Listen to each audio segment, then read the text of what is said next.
What's up, everybody? This is Harry Bernard Taylor with the Straight Up Wrestling Show, and I'm back here live with my man Christopher Burton, People's Podcaster. And right now, man, they starting off with Tony Kahn, so we're seeing it. All right, let's see what happens. Yes. Let's see what it is. So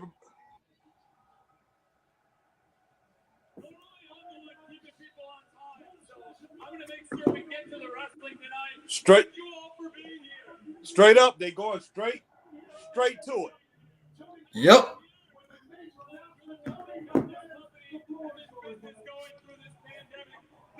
All right, man.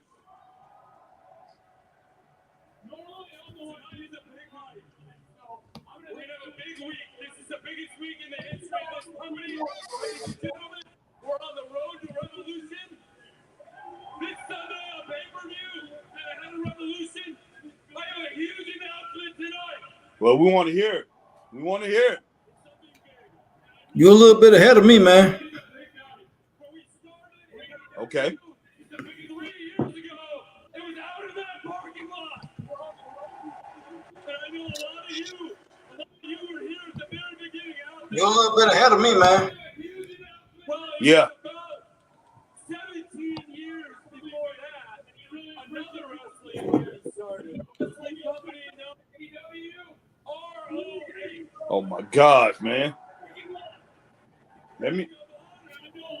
Come on, get to it now. I'm very excited because today I signed a deal. I just became the new owner of Ring of Honor. Oh my gosh. He bought him. So I'll say he bought him. He bought Ring of Honor. Oh my gosh.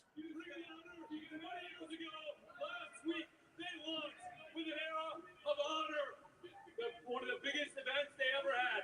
And the first show, the Era of Honor begins. There it is. Wow. Well, you know who else was there and he was out in the parking lot? Christopher Daniels. He's an AEW original. He's a Ring of Honor original. Oh my gosh. Wow. And the man he wrestled, neither one of them won that night. The main event, and he's eating both of them up. I'm going to see if you can catch up with me. The man he was there and he was out in the parking lot. Christopher Daniels. He's an AEW original. He's a Ring of Honor original. He's been there. And that's my wife's classmate. And the man he wrestled, yeah. Neither one of them won that night. And it's the man who's going to wrestle John Moxley at Revolution for the first time ever in Daly's place. Ladies and gentlemen, here he is.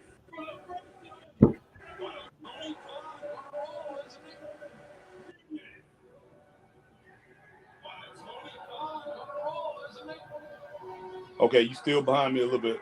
So that's it? You bought RH and you want to have him and Christopher Daniels fight? That's it. To settle a 20-year what? Have Brian Danielson come out yet? Yeah, he just came out. Okay, I'm trying to let you catch up with me. But, man, I'll tell you what. Thoughts, man, thoughts. Yes, he did, Ron. Yes, he did. Yeah, well, he just bought it. Okay, we haven't heard anything about a platform as far as him taking this thing to HBO Max or Showtime or anything like that. Any streaming service, we have not heard that. So nope, not right yet. now we have Brian Danielson. Here comes Christopher Daniels. Oh, Christopher Daniels. Okay. Okay, this is the guy that went to school with your wife? Yep.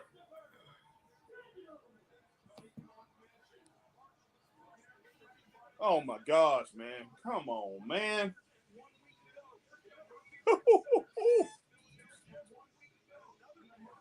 All right. Okay.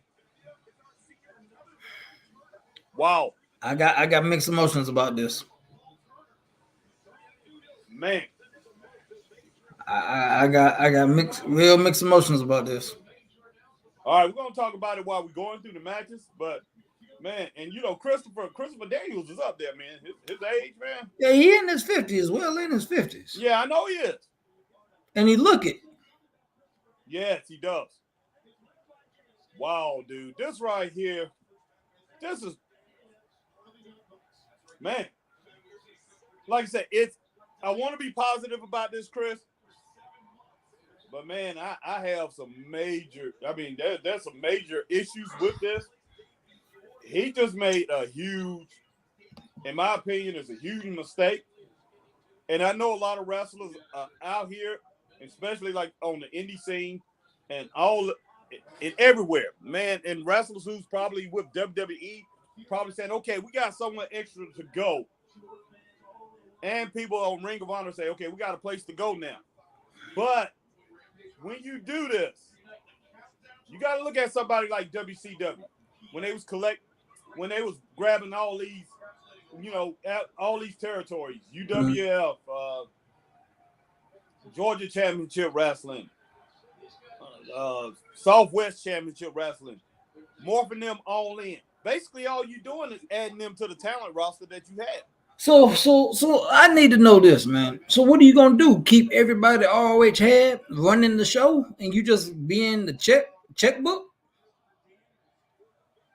That's what I think he would do, but man, I guarantee you, this man. And then on top of that, if you buy them and you bring them back, I mean, what you gonna put them on? What station? What channel? You see what I'm saying? Okay. Because you can't have all that talent on one show. Ain't no way. Way. Everybody's talking. Well, he's already having trouble trying to get talent on this show. Now he's got Daniels on the TV. Why in the world have Christopher Daniels on this TV?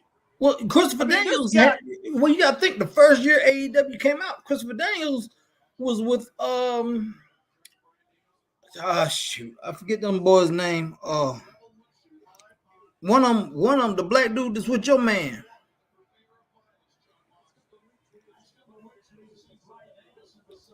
Oh wow. I don't know. Michael King is on watching us on YouTube. And all right, this is what on, he says right here. ROH released everyone from their contracts, didn't they? Yes, they did. So he gonna have to go back and man, no. Look, I mean, if he just bought the brand name, because like they was gonna restructure. And from what I understand, they still have a deal in place with Sinclair. What they're saying is he's gonna run it in syndication with Sinclair. Now, if he does that, that's a good thing. Then he can have his wrestlers from AEW wrestle over there on Sinclair television and get exposure. Help get their ratings up. Yeah, but I mean, I don't know, man. I really don't know, because either way it go, it's still if he just runs Ring of Honor and he's running it just Ring of Honor off as a brand. Now, if he runs it like I was talking about, have Ring of Honor as, like, say, the NWA when they had different territories. Oh, wow. Now, he can run it as a territorial system with it. Michael just said Ring of Honor becomes SmackDown. Oh, wow, man. Wow. Yeah, that's an idea. That's a possibility. But what we going to do, he's already got Rampage. Rampage supposed to be a SmackDown. Okay? And then you got Dark. Yeah, you got AEW Dark on YouTube. So I mean, he has a lot of things. He have a lot of things that he has to deal with. And man, I'm like, are you gonna bring over Ring of Honor's management? You gonna bring over are you gonna let the management come into place and run this brand? Yeah. Or is he gonna say, okay, I'm good enough to do this myself. I'm good enough to put together great matches. And I know what he's doing now. He's looking at the fan base that Ring of Honor is having, that Ring of Honor had, and say, okay, I can add that fan base to the fan base that I have in AEW. Exactly. So that right there, so he's probably looking at the wins and losses from it by how much volume that he gets. that the volume that he gets, it will take care of the losses. So if that's going to jump him up to 1.5 million instead of having 1 million, that 1 million that he gets every now and then, if this is going to jump him to, say, jump him up 400, 500,000 more fans that was loyal. I don't think Ring of Honor had that many fans weekly. I think they probably had about 200,000, 200 to 250,000. They was on the Impact level. But who and King right also just said something. He said Rampage and Dark is losing money. Scrap that and move it to ROH. Yeah, of course. That's another possibility, man. Yeah. But man, you know, Ring of Honor was not losing. Ring of Honor wasn't losing money into the pandemic, as far as Ring of Honor, because they was on. They had them on. Sinclair had them. The only thing that was messing them up, man, that time slot. Yeah, that time slot was trash. Yeah, Ring of Honor had them. Ring of Honor had them in syndication, and on that time slot, Ring of Honor was able to do like infomercials and things like that on there.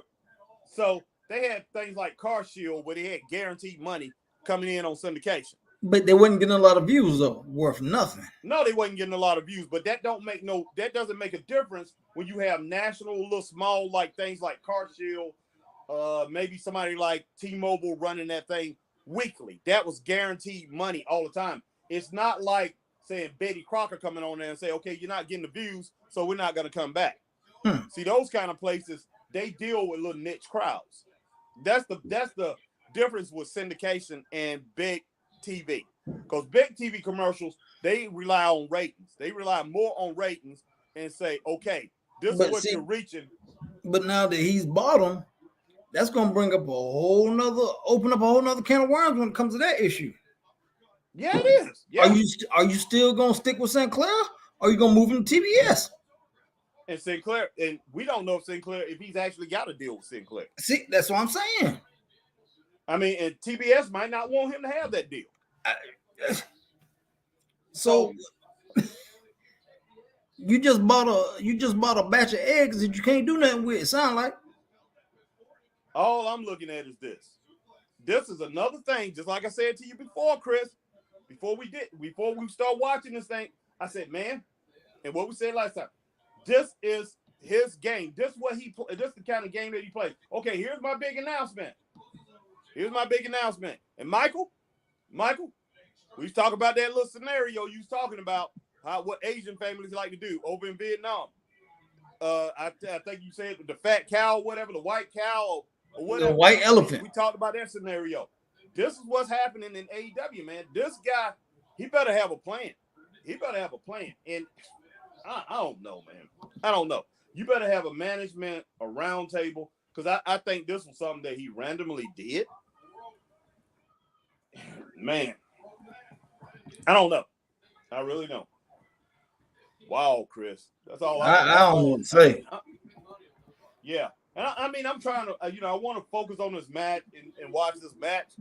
But man, this right here, this is all I really want to talk about. Yeah, because it opens up so many different issues, man. So many different avenues. So it's just so much stuff, man.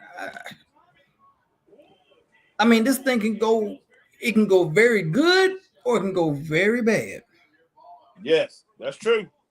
Oh, now there's something Michael just said. Use ROH as NXT.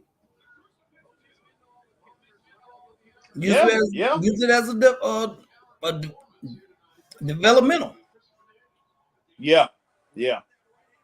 Man, this is crazy. I just wish you wouldn't have done it. I really wish you wouldn't have done it.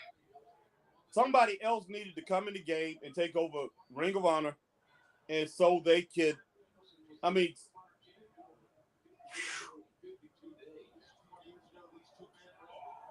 big three, man. You needed to have a big three.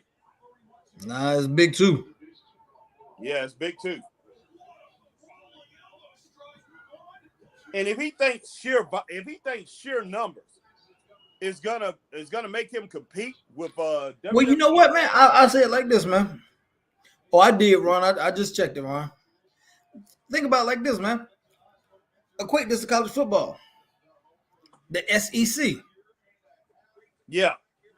What same scenario, getting all these teams, and you already quote unquote a powerhouse per se. Not saying AEW is a powerhouse, but they're a big brand. And you buying up all these little teams. Just like the SEC, man. You see what I'm saying? Yeah. I mean, I could say that, man. If Ring of Honor was top heavy, they're really not top heavy when it boils down to it. Besides salary is the only thing they're top heavy on. Now you can say they top heavy on talent, but they don't know what to do with that talent. So that's the reason I say they're just top heavy with talent. What the heck? Man, Christopher Daniels, man. Oh my gosh. Oh wow. It's all over for him. They ain't even no triangle sleeper, man.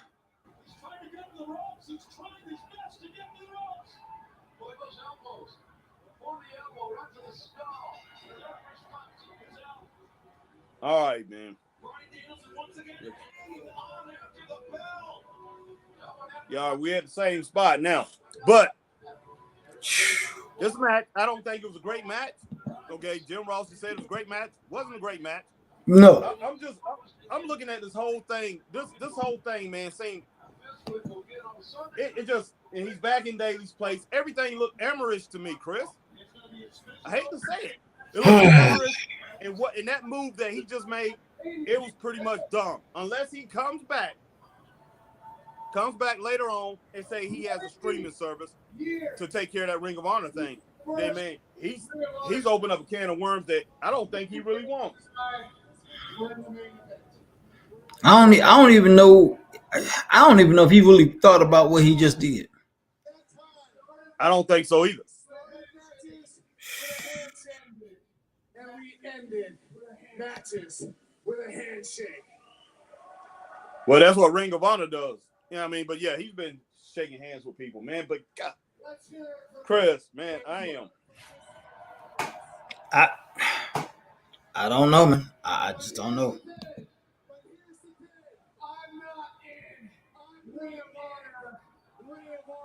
He gonna stomp him, boy. He gonna stomp him. Yeah.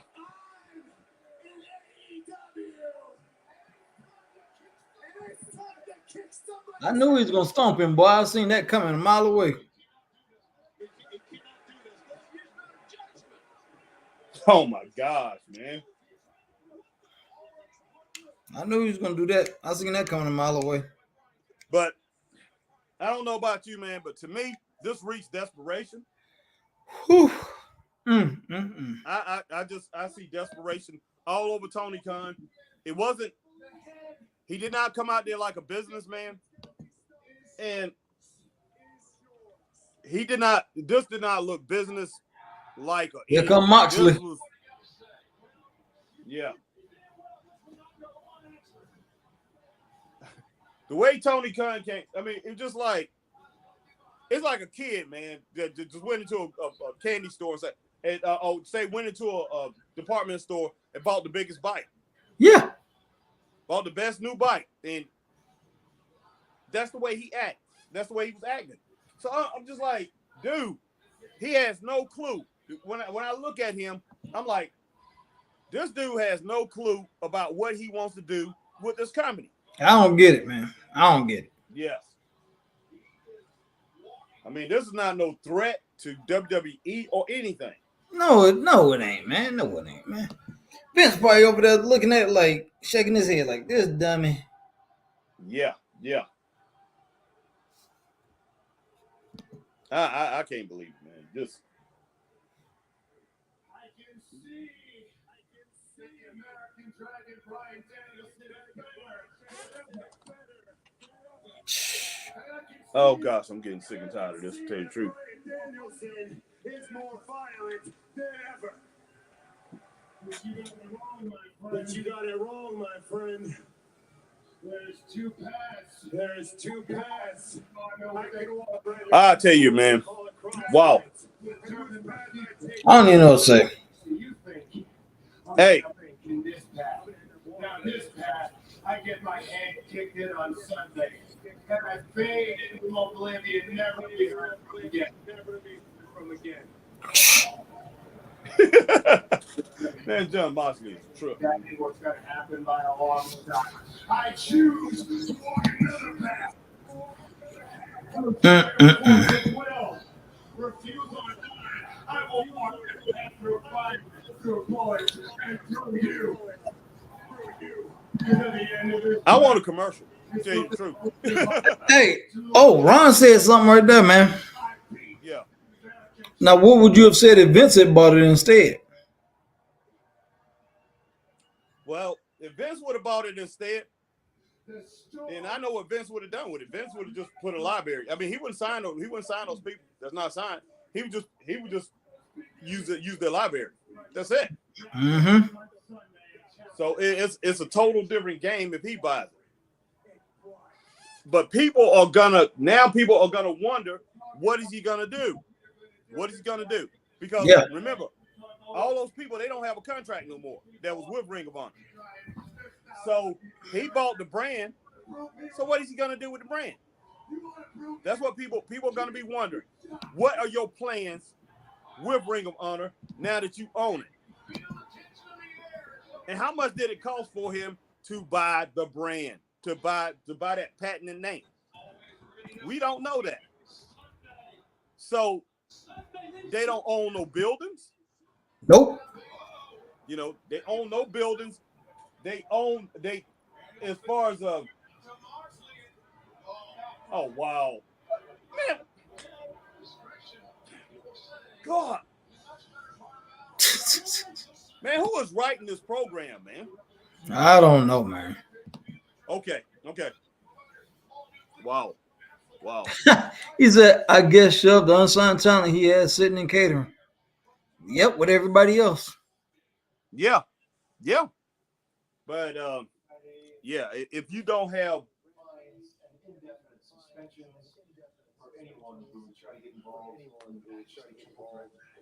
the triple threat match. I'm not worried. It's no bother. I'm not worried. It's no bother to me.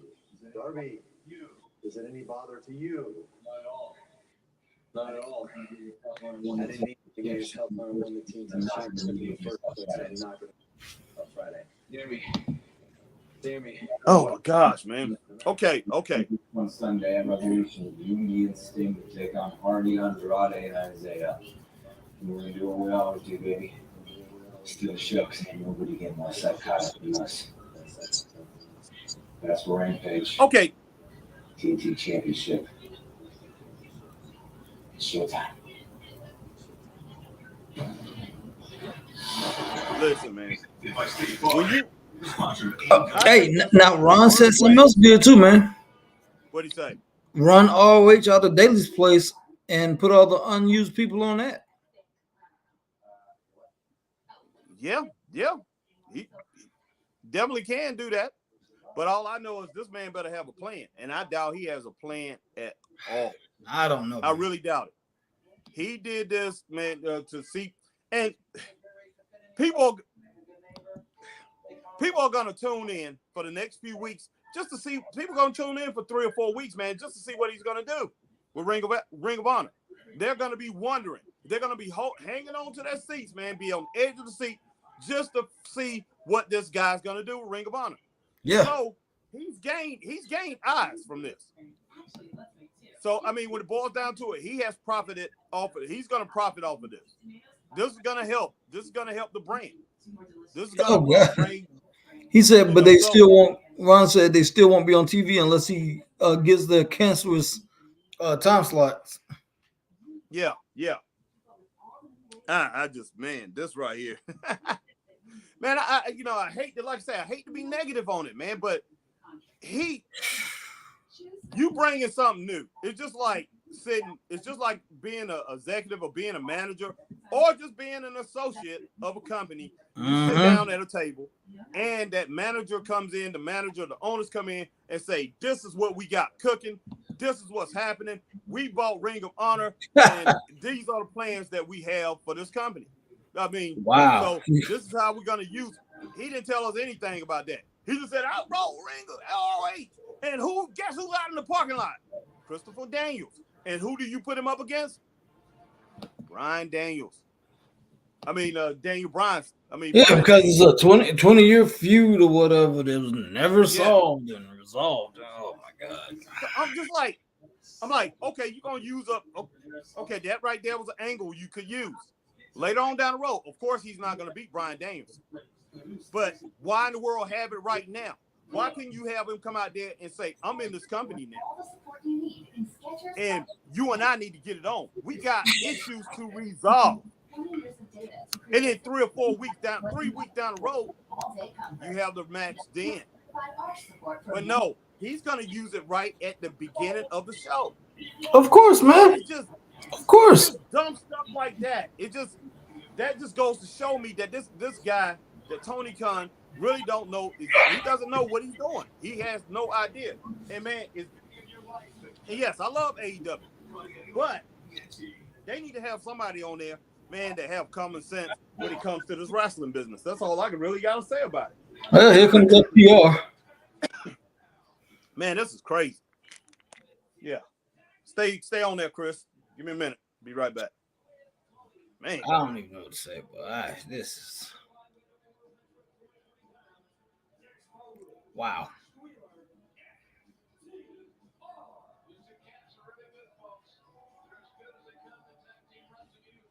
It's FTR, and I don't know who they're gonna be wrestling, but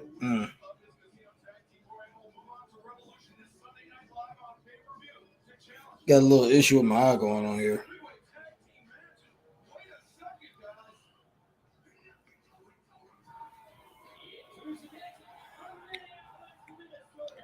And here comes Dante Martin and Darius. Okay. Good Lord.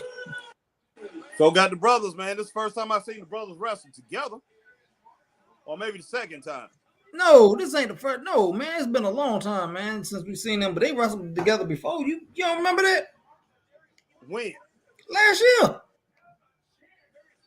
Okay. It's been a while. You just don't remember. No, I don't. I've seen them before. They do good together. All right, man. Well, I tell you what, man. Run. You hitting a nail on the head on that one. Harry. What? Ron said, aren't the Briscoes ROH tag team champions? Yes, they are. And that's who I was thinking was going to come out. Now, because they got an issue with FTR. Yeah. Wow. Oh, wow. This right here is looking pretty good so far.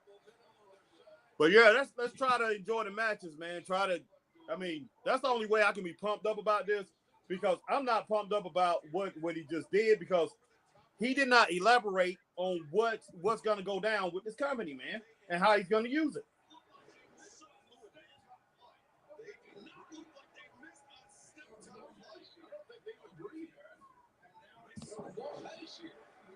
But yes, anytime, man, that you're doing something like what he's doing, need to give us something. Need to give us something a little bit. Oh, here come your boys. Man, this right. Okay, I love the rapping. I gotta listen to this. Listen, Chris. Listen, Ron. Michael, or whoever.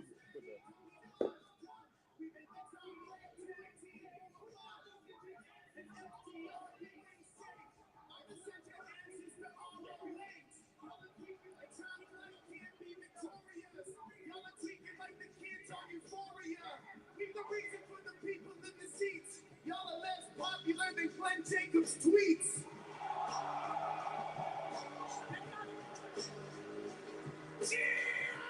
Wow. Oh my gosh, Chris, man. Chris.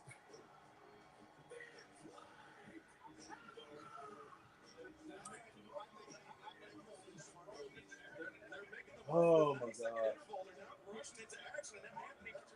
He said they are less popular than Glenn Jacobs' tweets. Wow.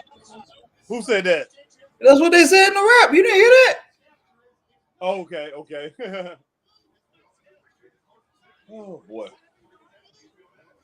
Wow.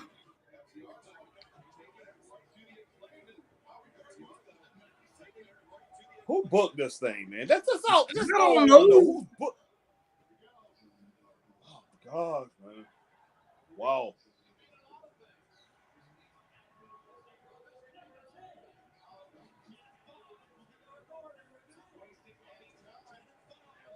So you got 15 in here, 10 and 5 from the Dark Order. Okay.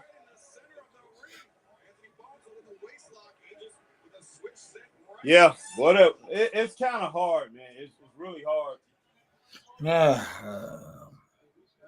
There's a lot of talent in the ring, but it's really hard to.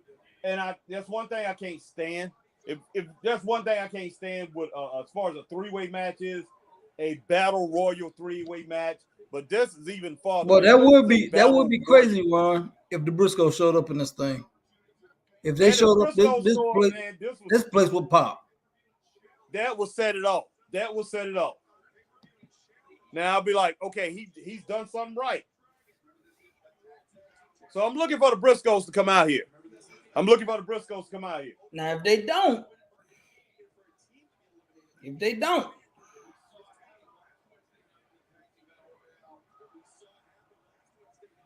the Briscoes don't show up, man, this is a waste.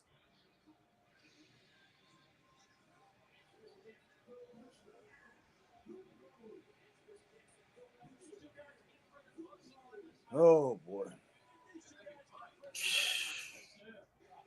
God. Hey, man. I don't even know what to say about this, but Man, I'm trying to get excited, man. I really am. And see, can we focus on the matches, man? All right, we hoping that the Briscoes is coming out. We hope right now. Oh man, that's a nice move there. I ain't even really paying attention to the matches, man, because I'm still trying to figure out how. I know, Chris. How this move is going. Please try, man. I know a lot of people are on live, and everybody is stunned over this thing with Ring of Honor, and I don't know what. Oh snap! You see that, man? Oh, I missed that. Oh my gosh, man! Here we go. Who's next? Dude, okay.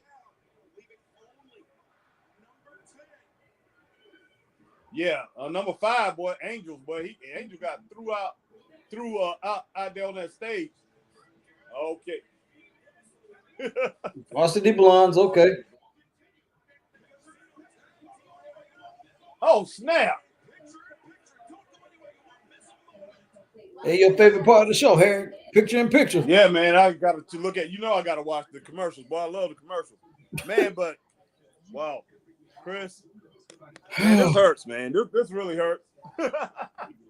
But you know what, man? I would almost think that he would save the Briscoes for the pay-per-view. Why? I mean, that's the whole thing about it. Why save him for a pay-per-view? But but then again, don't bring him into a mess like this. There you go. Do not bring them out into this mess. Unless FTR in the back chilling, they get attacked by him or something. Yeah, exactly.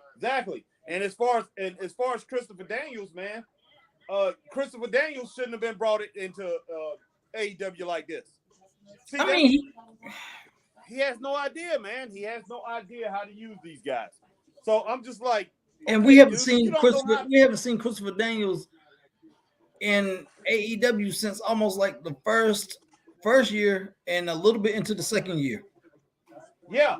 Why couldn't Christopher Daniels come out there and talk or whatever, get in there and beat up somebody like Dale Soul or whatever, and win the match? Yeah. Come out and talk about, I'm glad that, to be associated now with AEW, and my former company is now part of AEW. And, this is real, and this is great for all the guys, man, and it's going to help a whole bunch of people.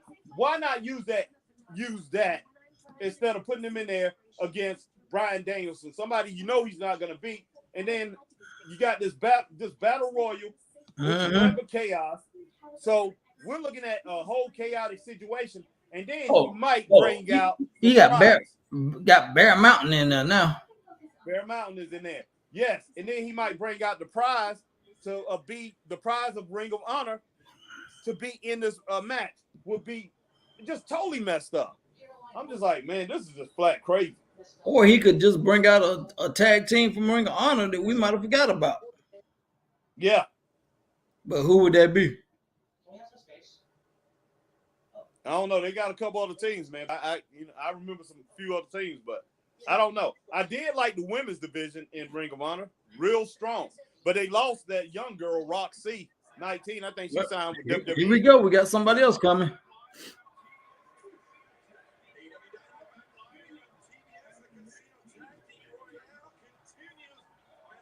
Santana Ortiz.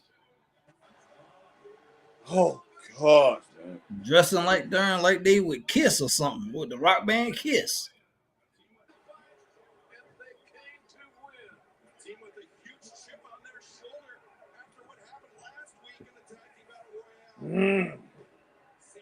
Boy, this is killing you, ain't it, man?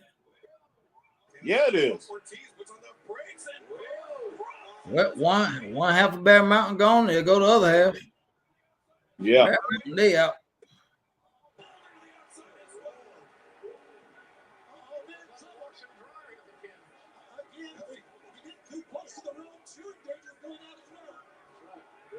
At least he's gone, look like. Almost. Max Caster gone. JR to my listen, you eliminated. All right, now we're getting into the matches a little bit, y'all. So let's do Here we go. There go the best friends, boy. And then your boy Tippy Tap Toe. Yeah. Tappy, yep. Well, Orange Kool-Aid with Trent Beretta and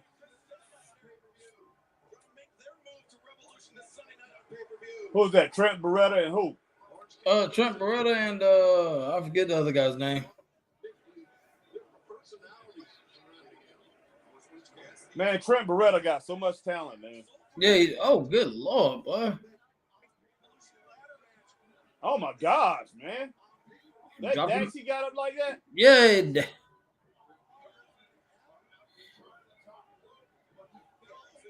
Boy, I'm about to say Leaf Garrison, boy, not Grip Garrison. Shush. think he doggone a Viking, boy? No, was that a Viking? Yeah. Snap. Oh, he gone too. Yeah, Leaf Garrison, man, was that All right, who coming on next? Oh God, man, this is just crazy. More of the Dark Order coming out.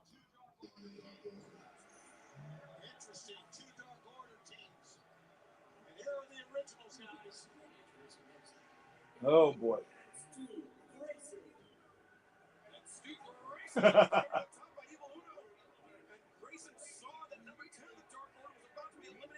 Man, I would like to see Evil Uno unmasked, man. I wonder who is this dude. Yeah, that is a good question. I wonder who he is. Yeah.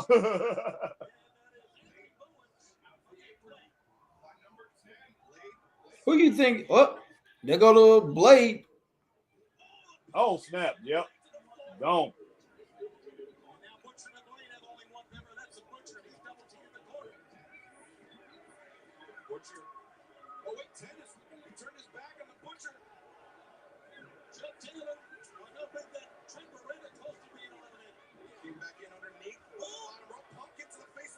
Oh, snap. Butcher, man, just knocked the living daylight. Oh, God.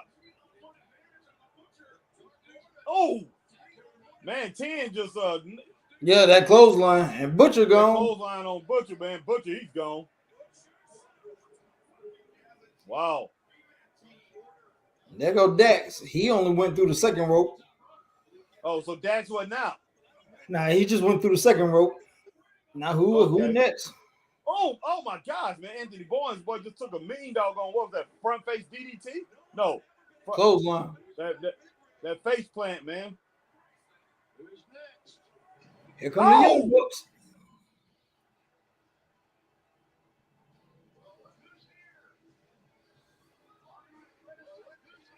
Young Bucks.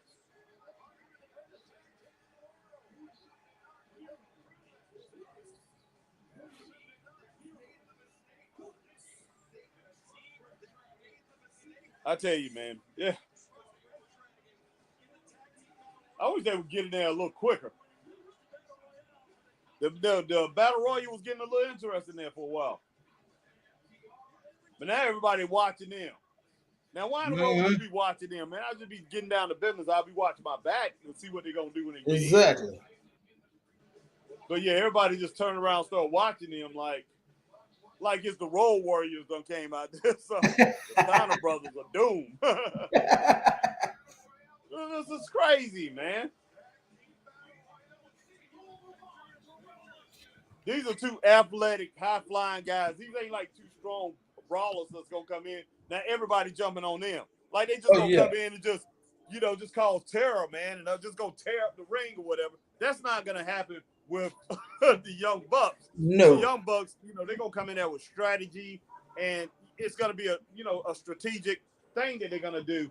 And, I mean, they're going to have to stay grounded and not do a whole bunch of the things that they're able, of course, that they man. have, they're going to have to take that out of their game in this type of match. So, man, wow. This is crazy. In the great storm of 1781, John James. But yeah, for some reason, man, like I said, if the Briscoes come out in this thing, man, I'm gonna be real disappointed. I don't. That's one thing that shouldn't happen. No, not now, not this early. No. Yeah. These are Arby's 2 for $6 crispy and spicy fish sandwiches. I'm sorry, boy. My left eye just keep on looking over at the TV a little bit, man. Looking over at the commercial too. Watching the match, man, and that shouldn't be happening. All right. Ron said, wait a minute. Ron says it should happen now. Smooth shade. Yeah. Ron, why should it happen now? Why? Why now? Like this, my butt stripes are made for. Well, they are trying to get you to watch the commercials. But yeah, I didn't used to watch the commercials at all. He said, yeah, because it would get a little physical just to tease the match. Okay, I can see that. I can see that. I can see that. Tell us, who's the real hero? Walk in and walk out with the Batman Calzone. Now who we got coming in here? Pizza. Ziploc is designed to store fresh dumplings. Oh, so you can that's the Gun Club. Oh, okay. Yeah, the Gun Club in there, man. How do Sugar Ray Leonard's feet feel when he gets the proper support from his Actually, they should be the champs, man. You think so? Yeah, man. I mean, when it boils down to it,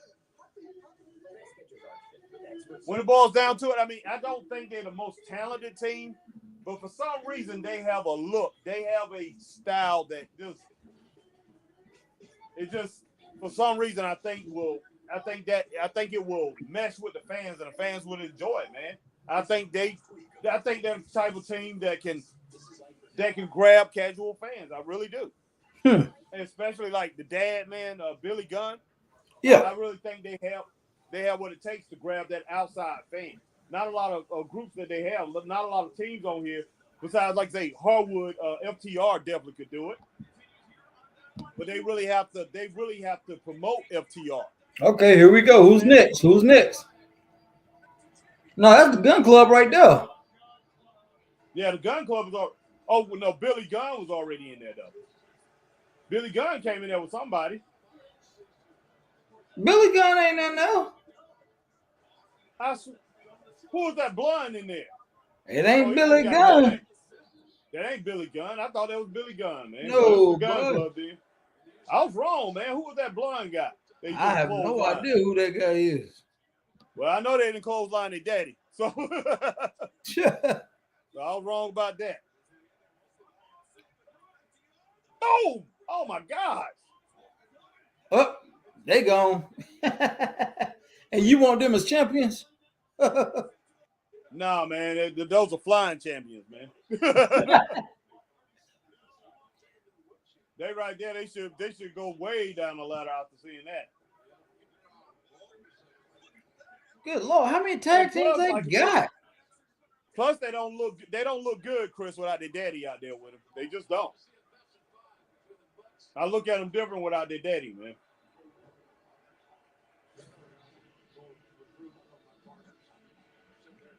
Okay. Brad Armstrong and Lee Johnson. Brock Anderson. You talking about some Brad Armstrong? Boy, you tripping. I didn't say no Brad Armstrong, man.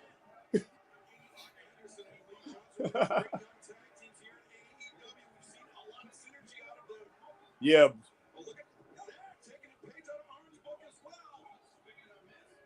Man, I thought that was Brad Armstrong, man. Well, you was look at him. I know, man. Brock built like his daddy and everything, boy. Yeah, he does. Well, not as big as his daddy, but he's built like his daddy. He looks like him. Spitting image, man. Oh, 10's out of there. Oh, wow.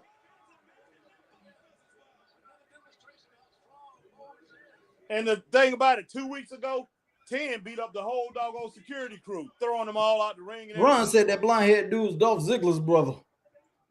Oh, for real? Wow. No, man. No, man. Is he joking around, man? Yeah, you joking, man.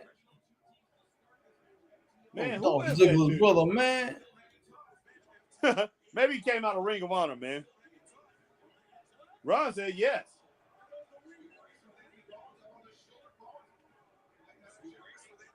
Good God. Grayson gone. Oh my gosh, man. Dude, Grayson went over. Did you see that, man? Yeah, he's like Superman out there. Yeah.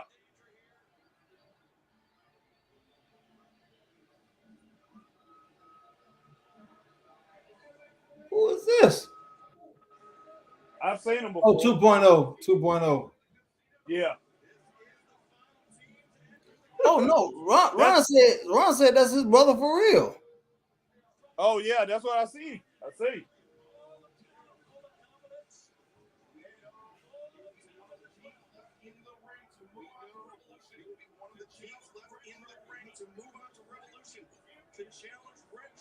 Well, this is a lot of tag teams, man. Yeah, it is, bro. FTR is definitely, and the Young Bucks, they top two teams. Yeah, they are. Bye, Brock. Well, I knew you was wrong. And whoever wins this one is gets a shot at Jungle Boy and Luchasaurus. Yeah, Shotty Lee gone.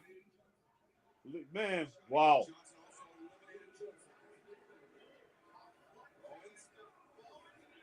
What?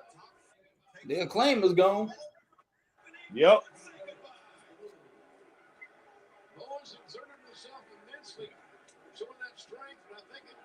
Man.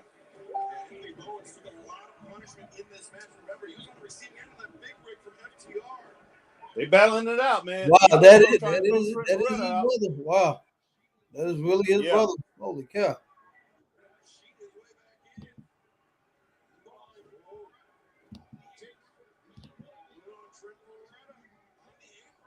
Man, if Trent Beretta, they could use him and Cesaro and call them cousins.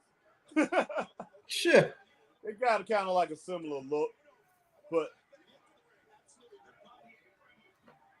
they go Trent, man, definitely. There your boy. Trent definitely needs a good singles run. Oh my gosh, man.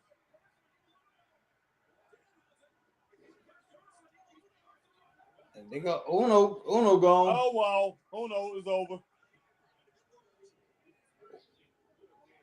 Well, Danhausen, that was the first ROH signing. Yeah.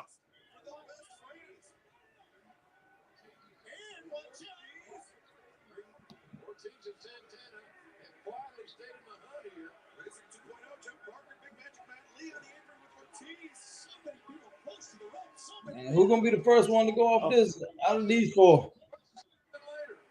Oh my gosh, dude.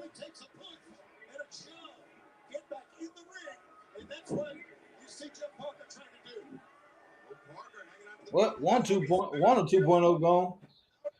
Oh, yep. Both of them gone. 2.0, somebody they building up for a while too. And now Santana and Ortiz is out. Yep. He's building them up. Okay, Trent Beretta. Yep, Trent gone. Boom. He's gonna be out. Yeah. Oh, Trent's out.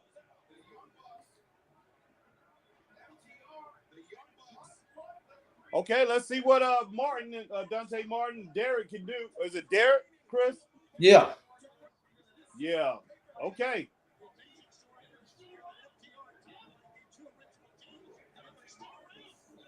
FTR should win this thing, man. I don't know. So it's gonna come down to FTR and the Young Bucks. Oh, there's no doubt. That's what I'm thinking.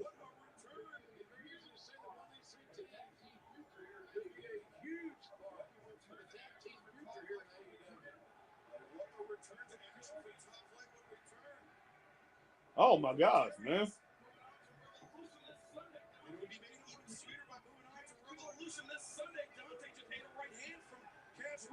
There's big money awaiting the winner of this match because of the opportunity that it earns them.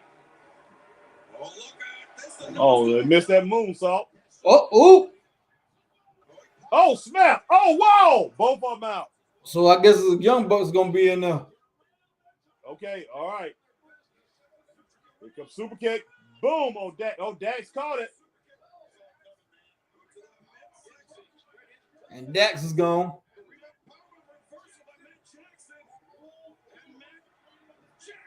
No, Dax held on, man. Oh, here come Red Dragon. Oh, snap. Now they gone. Oh, snap. What a super kick, man. Wow. And there go Red Dragon with the high low.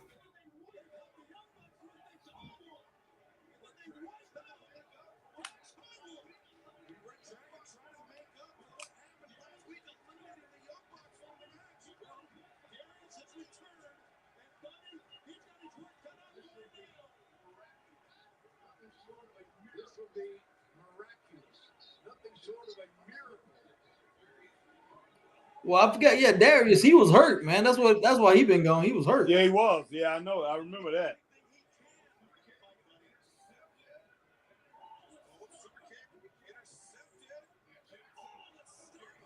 Oh my God. Shit.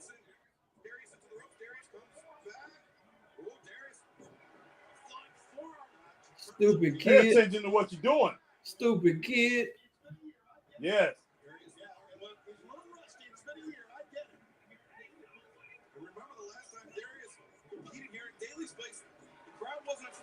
Oh, nice elbows. Flying elbow. Look at him. He running out of gas, boy. He getting up too slow. Yeah, he is.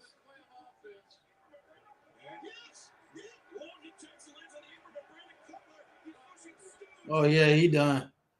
Yeah, he gonna get, yeah. Oh, shoot. What the heck? Oh. Yeah, he about to be getting messed up, boy. You made your mistake, kid. Yeah. You made your mistake, kid. Don't do it. You gone, kid. Whoa. But kid, you about to suplex him out. Oh God, you about to be. Oh my God.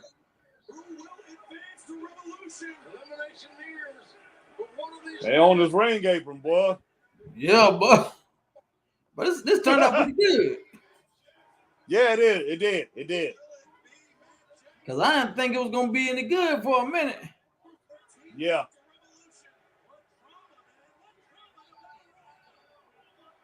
Well, you gotta think Red Dragon's still out there too now. Yeah. Bye, kid.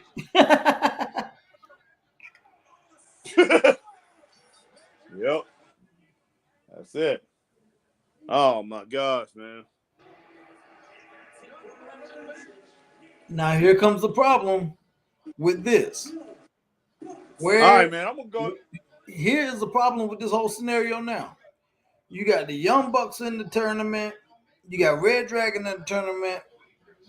Where does Adam Cole allegiance lie? Adam Cole and who? No, I said you got Young Bucks in the tournament, Red Dragon in the tournament. Where does Adam Cole's allegiance lie? Who is he gonna be with? I don't know, man. I don't know. Ron said with whoever wins. Probably. That's a strong possibility, Ron. All right, Chris. I'm gonna go ahead and give that match 4 stars. And I'm gonna give that first match, man. I'm gonna give that a 2.5 stars on that. I'll give it a 2, boy. I don't even want to say no 2.5 on that first one. Yeah, look, man. Okay, let's go with 2. I'll roll with 2. Yeah, that's a 2. That was trash. But this right here match got to the point where it was a 3.5. I say 3.5 for a while there, but I'm gonna end it up. I'm gonna go with 4 stars on that. But I mean, just still, I think it was misplaced as far as where it was placed in this on this show after the bomb of the Ring of Honor thing. I think it was misplaced, and it just pretty much it's kind of like Tony Khan is banking, and it's good that this match got better and better. It got stronger because he's banking on the strength of that announcement to keep the fans involved, to make sure that nobody turns away from his program. Now, it backfired on the first match because the first match was boring, man. That was boring. That is a match that shouldn't have happened. Like I said, they could have done that a few weeks down the road, and Bryan Danielson went ahead and took him out. But no, you do it on your first. You do it out there as first match. Like, this is going to be something exciting. Okay, I signed. I bought Ring of Honor, and guess who we got in the parking lot? So,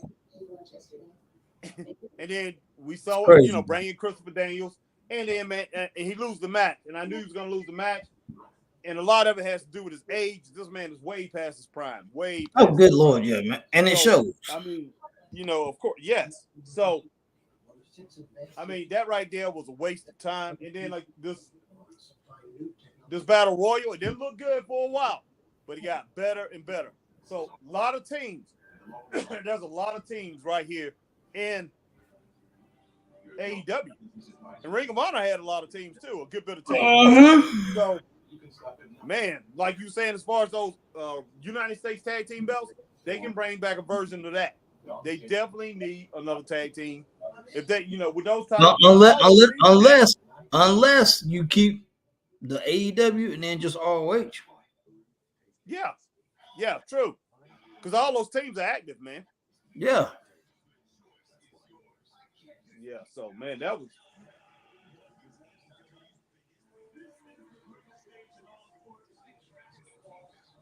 Yeah, man. So everything with AEW, man, is chaos. I mean, as far as carnage, chaos, whatever I can do. That's the whole thing about it. Tony Khan is whatever I can do to try to keep you at the edge of your seat, because he has no other idea as how to run it.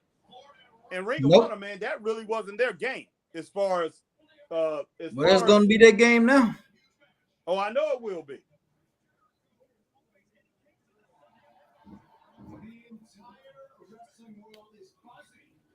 The announcement of Eddie Kingston versus Chris Jericho this Sunday at Revolution after our promo segment. Well, and we probably know what promo is, right? After our conversation on Dynamite last week. Congratulations, kid. You're finally becoming the big star that I always knew you would be. But it's hard for me still to relate to a guy like you because I've been a big star for so long and you haven't. Ron said he can't wait for Saturday. Yeah. Finally get your chance, Eddie, to the big one. To beat Chris Jericho, and like I said last week in AEW, I am the big one. So, Eddie, I want you to look deep down inside.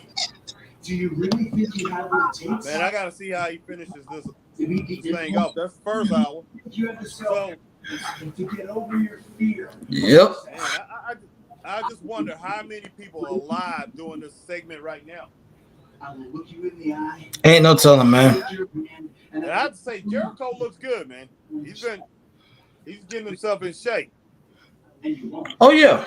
I'm gonna look you in the eye, laugh at your pathetic ass, and tell you to GFY.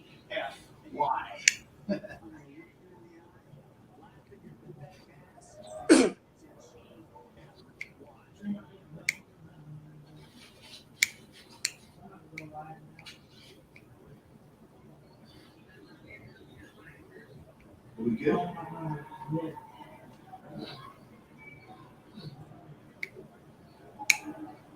I always got your back. What was that all about? I don't know, man. And they're your favorite wrestler, Yeah. Harry.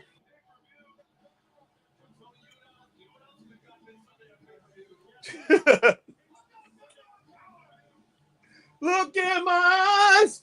Well, you got to play that. You got to play that, man. Yeah.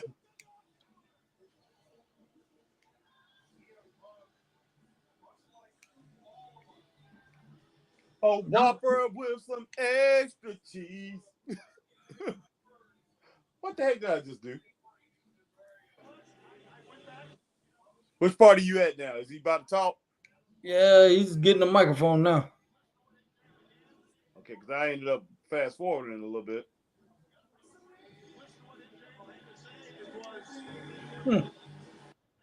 Wow, dude.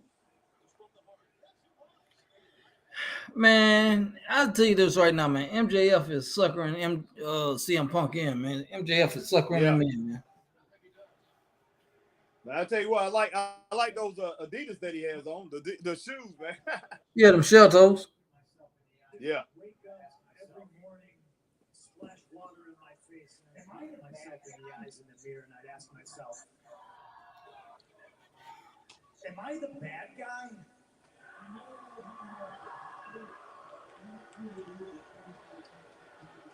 I never really had an answer, and of course, I don't truly believe that everybody thinks that they're the bad guy in their own story. I mean, up until a week ago, I was certain that Max was the bad guy. What Max did last week for him to come out, and I'll say right now, I think what Max did last week for him to come out here and bare his soul like that on national television, I think that takes courage. And it's courage that, yes, I did not think he had. But I also can't. He spoke about a lot of important things, a lot of deep things. Being gaslit.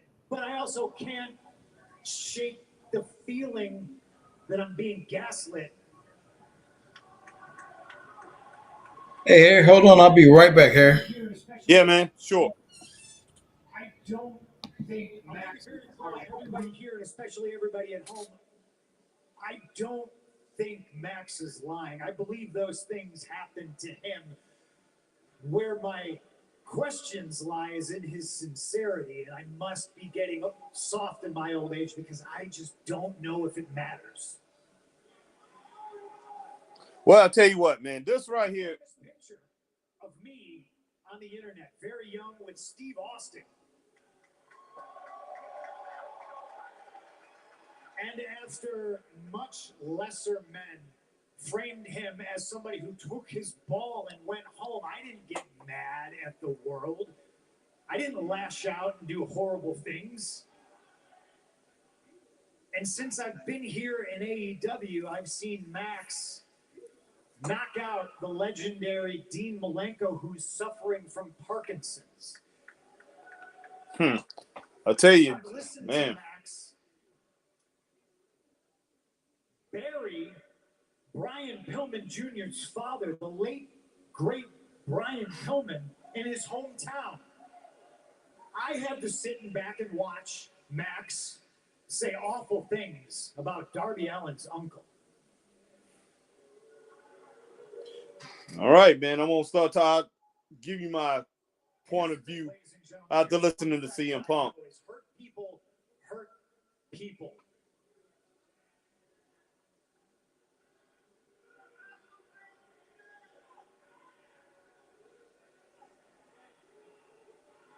When I came here, Max stood in front of me. He introduced himself to me. He stuck his hand out, and I didn't shake his hand. Now, Am I to blame for all these horrible things that Max did? Am I Dr. Frankenstein and he's the monster?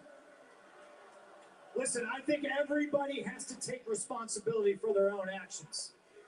And I don't think right now there's anything else that I can say that's going to be more impactful than something that I can do. And in order to do that, I need Max to come out here, and I don't want oh boy, but Max from last week to come out here, and we can talk. We can have a conversation in front. Milking it. They milking it, man. If Max come out there, then Tony Khan is milking this thing. This is a feud that should have ended after they had their match. Because, I mean, to me, it's really not worth it. But I will say this, that AEW they're doing a good job in building this thing back up to where the fans are being interested in it again. So I will say that. So Max coming out here, he's looking pretty good. I like the way he's dressed and all that. Let's hear what he's got to say, man. Let's hear what he got to say. Last week, he bared his soul. So, man, very interested in what we got going on here. And I'll say it again. I give it to Tony Khan. He's building this thing back up to where people are showing interest in it. I've done horrible things in my life. I used to be you. So full of hate. But listen, man, I poured alcohol down an alcoholic's throat. I covered a legendary wrestler in the ashes of his dead beloved manager. I mocked a wrestler's addiction until he lost his job because of it. And I'm here to tell you right now that all that hate, it's not just going to keep you warm. It's going to burn you up. I like to think that my respect isn't just given, it's earned. MJF sucking him in, boy. Isn't just given, it's earned. Bigger than me. This is bigger than you. This is bigger than wrestling. This and now this is bigger than me. 11-year-old kid. This is bigger than you. This is bigger than wrestling. This right here is about that 11-year-old kid who's at home watching right now, and he looks up to you the same way you looked up to me. Well, just punch him in the mouth. Just punch him and get it over with. I don't think it's too many 11-year-old kids looking up to MJF, but I'm pretty sure there's some of them, a lot of them that like him. I asked myself a question. I finally had an answer. I said, are you the good guy? Mac just needs to punch him, boy. I sure am trying. And that answer is, I sure am trying. Man, this is just trash, man. He gonna super kick him, boy, and just knock his teeth out, boy. Matt is too arrogant. Max is too arrogant. I mean, Matthew is too arrogant to. Oh my God! Come on, really? Oh man, come on, man! He is suckering him in. He is straight suckering him in, boy. He's a punk gonna get suckered in, boy. Man, this is. You believe in this hair? No, man. Come on, man. I'm ready for him to kick him. Oh, man. I'm ready for him to kick him in the nuts or something, boy. Do something, boy. Well, I just knocked my cup down, man. I just called it. I said kick him in the nuts. I just called it. I didn't even see that. I called it. Ah! I just called it. I said he gonna kick him in the nuts. I called it. Yeah. I knew he was getting suckered. Yeah.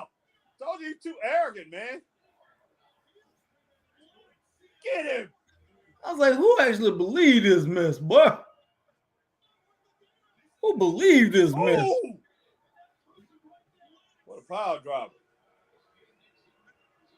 What are we bringing out? Wardlow? Oh, Lord. But, man. I love it, boy.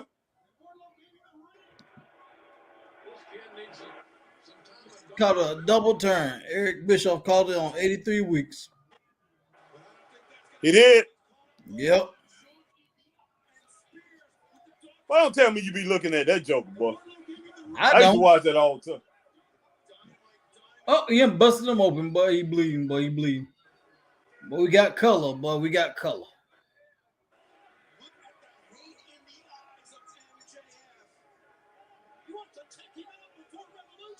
Boy, he ain't busting him open, boy. We got color, boy. Oh!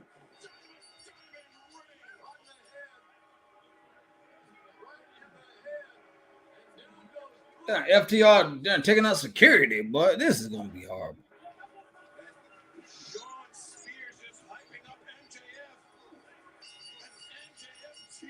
I told you, boy, you're gonna be busted open, boy. I told you, boy.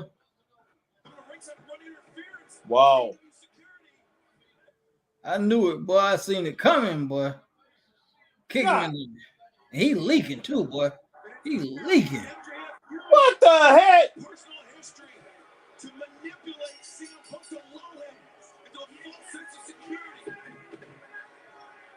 Good God, boy. What they about to hang this fool, boy? Wow.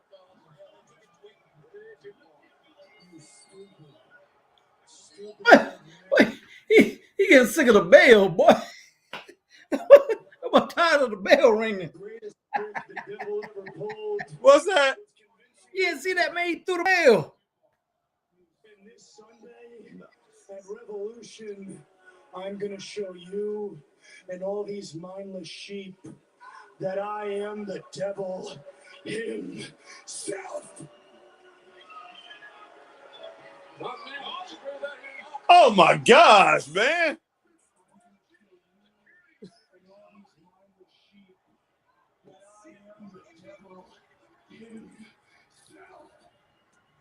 I knew it, boy. They gonna hang this fool, boy. Choke him. Choke him, boy. Oh boy.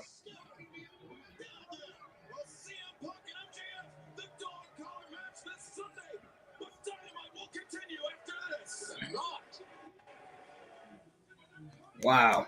At Chipotle, Trash. this is our best chorizo ever. Charred and grilled. Boy, I knew. Yeah, I see what you said, Ron. I mean, you know, that's fine, but he wasn't competition long. I mean, it's okay to be competition for a short time, but my thing is this: you know, you have to maintain that. And how long have Vince been doing this thing? Whew. A long time. And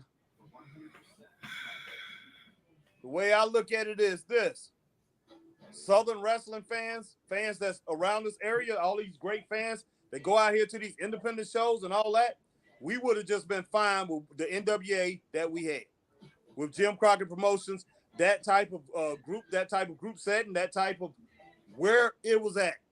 That's what we would have been satisfied with. We didn't need somebody to go head to head with Vince McMahon.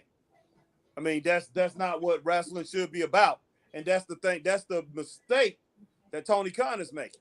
He's making a mistake that he has to compete with Vince McMahon instead of going to a region of the country and saying, these are the type group of fans that I need to gravitate to.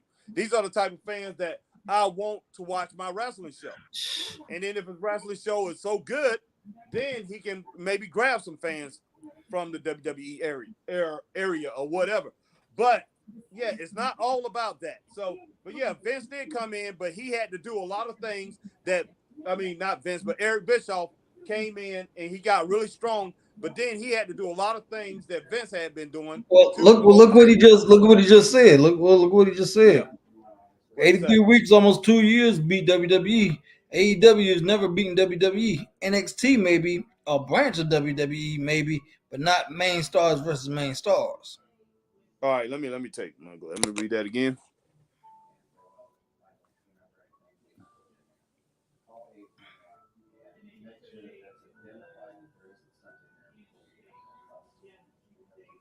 Oh, no doubt, man, no doubt.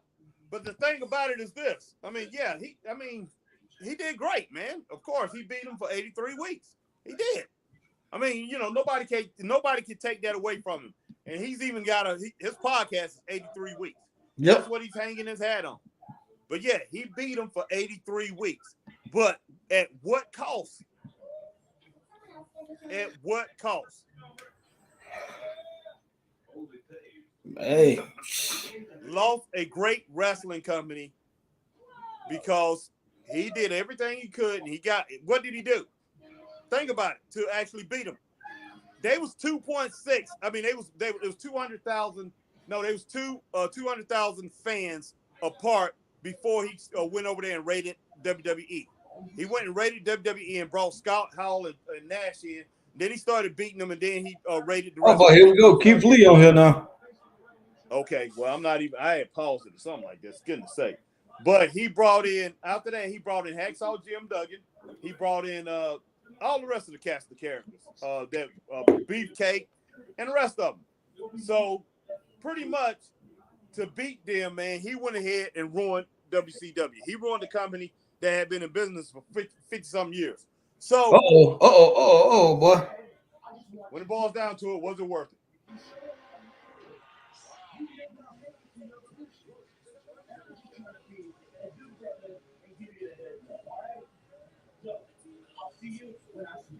What was you up on about?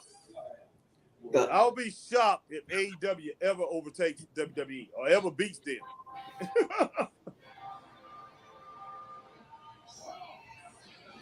Here come Britt Baker. Yeah, I see that.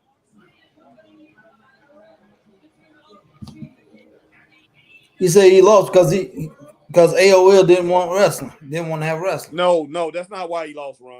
Run. All that stuff with AOL started happening later on. He had already. That AOL thing. That thing went on for about 2 years before, and it went on for a couple years. Them hating wrestling. But how many years did he lose after that 83 weeks? It went on, a couple more years before they finally went out of business, before they finally sold to Vince McMahon. So just blaming it on because AOL didn't want wrestling, that is not the reason that he lost. That is not the reason that they lost. And you can't, and I'm not blaming it all on him because there was other people running the company. There was other people that was booking the company. It wasn't all on him. I'm not blaming it all on him. Now, he said AOL and Time Warner did not want to invest money into it any longer. But you cannot sit here and tell me that wasn't a classy looking show all the way to the end. That thing it still looked 100%. It still looked way better than what we getting from AEW now. Up until that last show when Ric Flair and all that was talking about we competed with you for years and all that. That show still looked better than that today. Nah, I don't know, Harry. There was some nitros that was straight trash.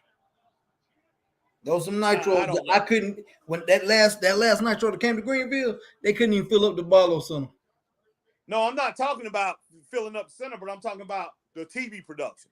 The TV production still looked the same. It still looked good on TV. That's what I'm trying to say. Now, as far as it started falling off. It did start falling off. Yeah, but when they went to that new set, that big old sliding look like Star Trek symbol, that's when the production started falling off, man. But so I can't agree with you on that now. But either way it go, but you cannot tell me, even if I don't care what kind of money they put into it. I don't care how much money they would have put into it. They was not going to pass. They was not going to get back up there and pass WWE. They brought in Bret Hart. What else could they do? They brought in Bret Hart. They was getting every star they wanted. They was spending money like crazy and couldn't pass them. So what could they do? It was the ideas and storylines. If you don't have ideas and stories, you're not going to pass them. There's nothing they could do. Goldberg was huge. But who could they get out there that was bigger than Goldberg at the time? They had Sting and all them. NWO thing had died off. But they was past. Stone Cold Steve Austin shattered them. He shattered them. And then The Rock piled onto that. So what's the name? I know he wants to continue. To say that AOL and Time Warner basically finished them off. But there's a lot of promoters out here. I just got a text message from a good friend of ours that I told you I talked to earlier today. He said, new ROH owner, there's no blue sky in an out of business company. Yeah. And I know who said that. And I guarantee you, Bill Hazelwood. No, let me shut up. But there's promoters out here who agree with me 100%. There's promoters of great wrestling shows out here in the Carolinas who agree with me about Eric Bischoff. They look at Eric Bischoff as the one who messed WCW up. So I don't want to go with that AOL. And I know there's a lot of people. I know Michael King, like I say, I as far as Michael King's opinion on it, I know he loves it. He thinks he's a genius and all that. But as far as Eric Bischoff, that's where all the problems started with that company. And I mean, he was smart enough to go and ask Ted Turner to open up his checkbook. There's no doubt about it. But to continue to blame that thing on AOL and Time Warner, it was dying off way before that. So that's the only thing I really got to say about that. I'm pretty much done after that. But I tell you what, there's promoters out here that's running 3 of the biggest wrestling promotions as far as these indie promotions in the Carolinas that agree exactly with what I'm saying. If you mention Eric Bischoff, they would, and if you like Eric Bischoff, they will doggone tell you to your face. Whoever likes Eric Bischoff is a plumb idiot. Eric Bischoff was an idiot. That's all I gotta say. He's an idiot. He's an idiot. You know, I mean, you got. You right, Ron. You right. Started with billionaire. Problem started with billionaire Ted allowing people to have creative control in their contracts. Yep. Who else does that? Billionaire Ted. I know. Billionaire Ted is. Was it Billionaire Ted or was it Eric Bischoff? Eric Bischoff was in control. Ted Turner was just the man owning the company. Ted Turner was a wrestling fan. Ted Turner wasn't he didn't run that company. Ted Turner is the head man. That's like somebody coming in that's like somebody coming in and they what can I say? They own a lot of different businesses. And they say, Harry, Chris, you two guys, y'all know about the grocery business. I have nothing. I don't know anything about it. We are a holding company. We have money, but we're gonna let you two run the grocery business because you guys know about the grocery business. So we go in and we start hiring people and firing people, and we set the salaries and all that. That's what happened there. Ted Turner didn't go in there and he didn't negotiate with wrestlers. That was Bischoff. So don't go with that. You know, so I'm not going to go with that. Billionaire Ted didn't do that. Billionaire Tony Kahn is doing that. Billionaire Tony Kahn is doing that with Nick's money. But no, don't blame that on Ted Turner. I mean, that was just flat out crazy, and that's what I'm going to say. You know, I'm going to tell you, I'm flat out. I mean, Billionaire Ted, no. He didn't have, everybody throwing this stuff off Eric Bischoff. And I'm going to say this right now. This is something I should have said before. If Eric Bischoff was so smart, then Eric Bischoff would have took. Now, Eric Bischoff, wasn't he a millionaire when that company closed down? Was he a millionaire, Chris? Who was? Was Eric Bischoff a millionaire when WCW closed down? Oh, yeah. He was a millionaire. Okay. This guy was so in love with wrestling. Okay. Why didn't he start his own company? That's one thing that gets me is when people don't start their own thing when they so strong about something and they really believe something will work and that he has the ideas to make something work. He went over to doggone TNA and did the same thing. Over in TNA. What happened? Did it work? Oh my God, that was Hogan over there with him. It didn't work. Same thing. He ran the same game on that doggone lady over there. What's her name? I can't remember. Dixie Carter. Dixie Carter ran the same game on her. She put him up there. Bam. Ruined the company. It got worse. So man, and he talking about he learned. he got on TV, man, at WCW at the end. He said, I made some mistakes. I know I made some mistakes. The dude didn't learn from his mistakes. People like him, they don't learn, man. People like him, they don't learn lessons, man. They just don't. Can you imagine if Vince would have gave that guy complete control over WWE? Ooh.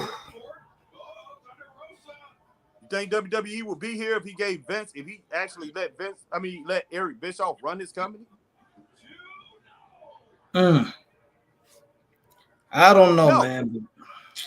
I'm watching this horrible tag match, boy. Well, I'm not.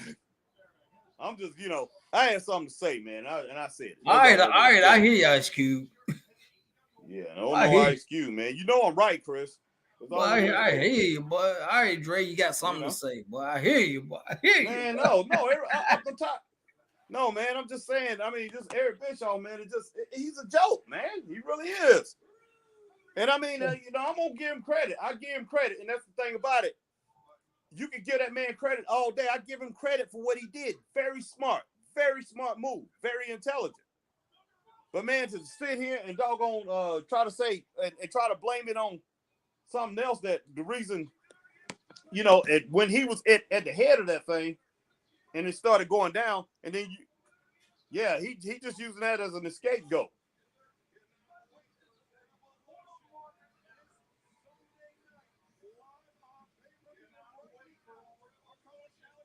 Man, what in the world just happened? Thunder Rosa and Mercedes Martinez beat Jamie Hayter and Britt Baker. Oh, wow, man. What the heck? Obviously, somebody didn't read the fine print. If you so much as harm a green hair on her. Oh, gosh, man. I don't want to. Away from you faster than you can say. I gave you this opportunity. All right, let's go. That's it.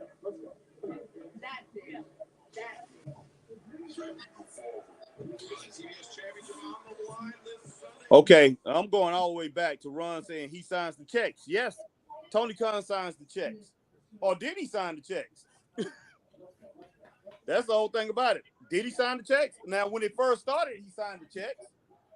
But then he got to the point where he only owned a certain percentage of Time Warner, where even TBS, he sold it. So I don't know how many. Sammy got some signs, boy.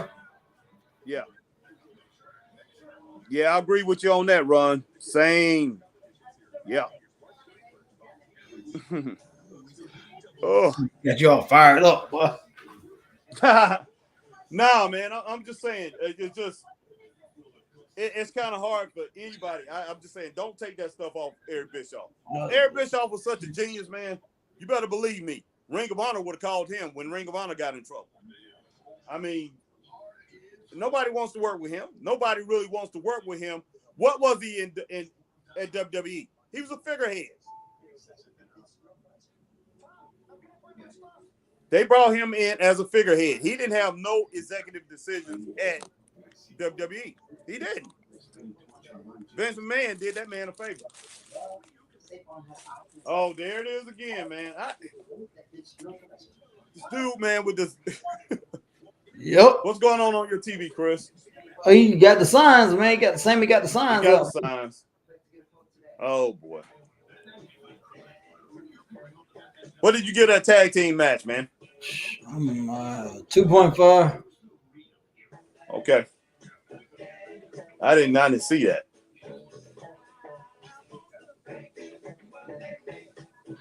What job will Phil help you discover? Find out at ZipRecruiter.com. I did, okay. Kinder Bueno. Huh. Boy, I tell you, boy. It's not your average chocolate bar. Smooth milk, creamy hazelnut filling. It's Kinder Bueno. Do it the same way. Oh my gosh, man. Do you think, Chris, that this man got anything else to say about Ring of Honor? Or was that it? I think that might be it, boy. Unless he come online after the show or something. Man, he need to come back, man. He need to clarify himself. He probably will. I just don't get it.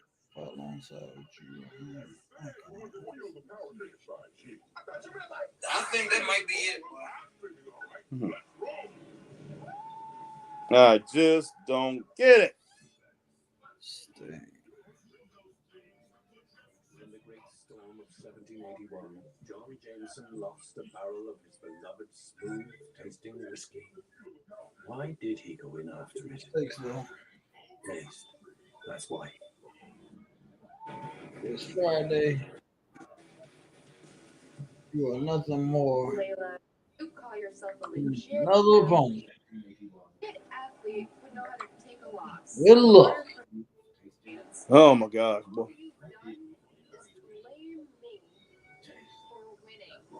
Wow, triple threat match for the championship Friday, boy. Who?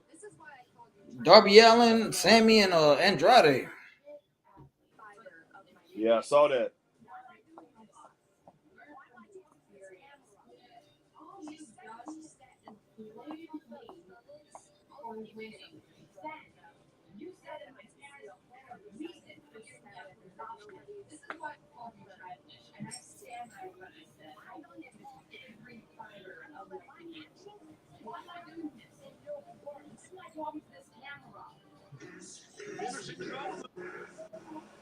All right, Chris, let me ask you a question.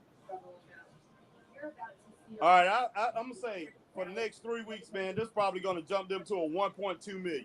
Ron, you're right. He's right, though. What's that? Talking about that triple threat. He's like, why are they doing it Friday? And that's a pay-per-view caliber match.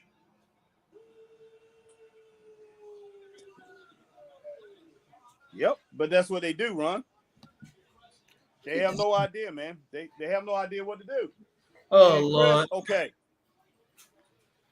What do you think that's gonna get them as far as okay, let's say they averaging between 800 and a million. Let's say 900,000 fans. Where do you think for the next 3 weeks they're gonna, as far as the fans go, where do you think this is gonna take their fan interest to? As far as the ratings? As far as ratings, I have no idea, man, but I think they'll get a 1.2 pop for 3 weeks.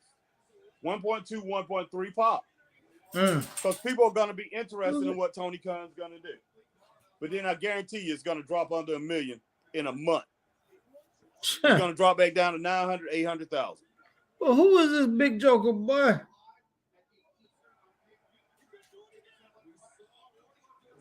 Wow, dude. Come on, man. This dude bigger than Wardlow, man. Or taller than Wardlow. Bizzoni, but I've seen him before. This is garbage, man. Come on, man. This is garbage. What you get at, man? What you get at, Max? Man, I get it 0.5, man. What? Yeah, I don't even give it a grade, boy. I'm going with 0.5. That's still too high, boy. I give it a negative 0.5, boy. I hear you, man. Here come this fool.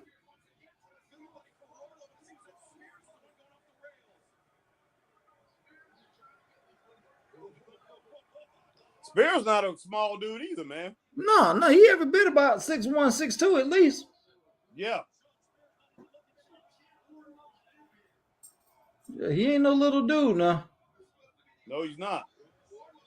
I mean, he looking at Wardlow dead in the eye, so that just about dead in the eye.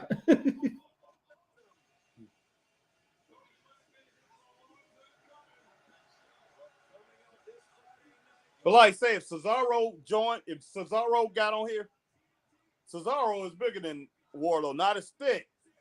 He's bigger than him. And I definitely say he's stronger than Wardlow. And Keith Lee is huge, man.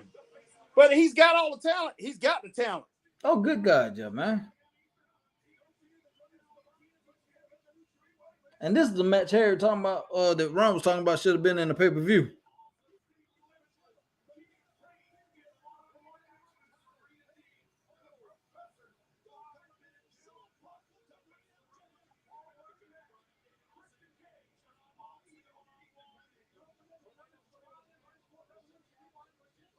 Okay. Oh my God, Hook. Lord Jesus.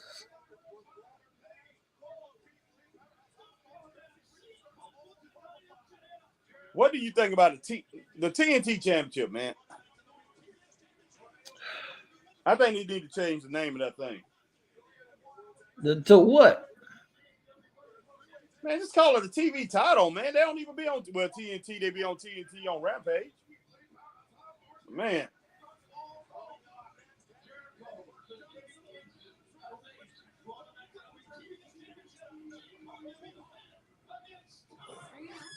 All right, man. But I want to see Tony Khan come back out. Why couldn't Tony Khan hold that announcement to the end?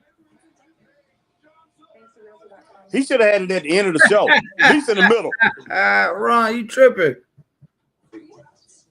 Ron, tripping, boy. You see that comment? Yeah, just a second. Can we get the own title? Can we get the CNN title? Yeah.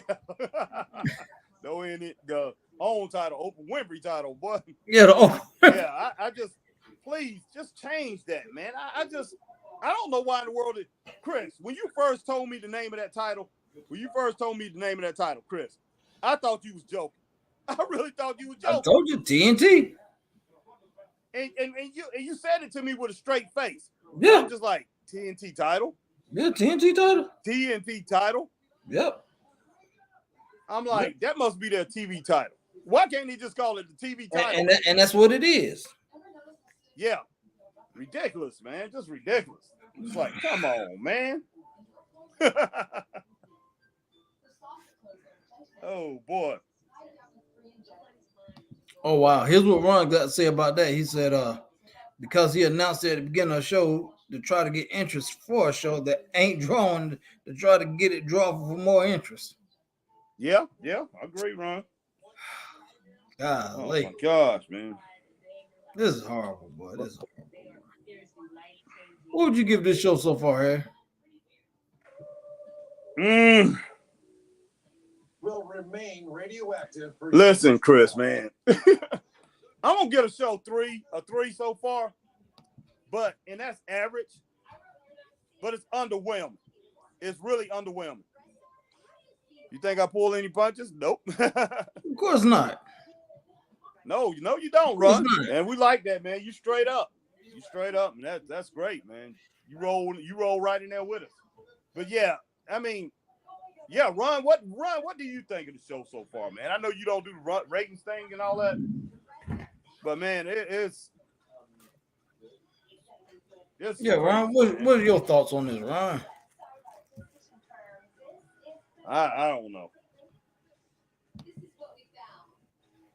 He said it's all right. It's all right. It's all right. Yeah. It's hurting me, Chris. This is hurting, man.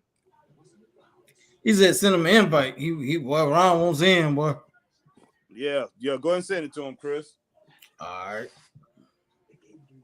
Okay, Malachi Black. Now, this is somebody they should use. Malachi should have been in that heavyweight title picture all the time.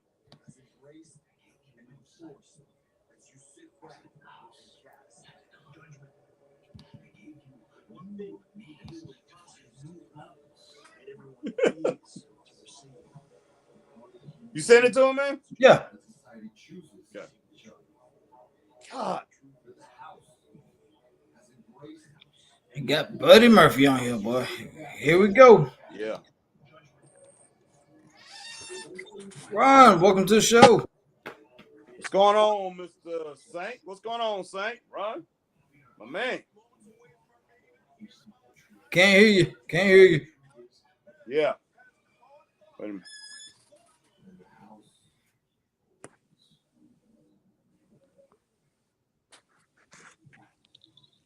Still can't hear you. I think I just let me take him off on mute now.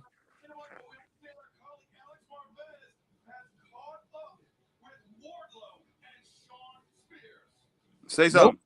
Still nothing. Dang. I think it's on his end there. Oh, okay. Well, we got the Saint in here. We got the Saint run. Oh, what the heck? Did MJF just slap Wallow?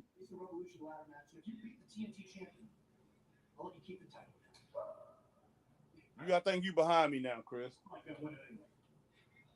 It's because I'm too busy making sure you're always winning.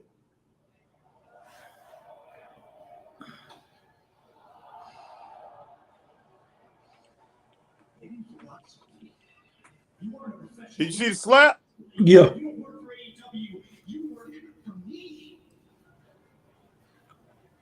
If I were you, I would not mistake my kindness for weakness. I swear to God, you and your family will be out on the street.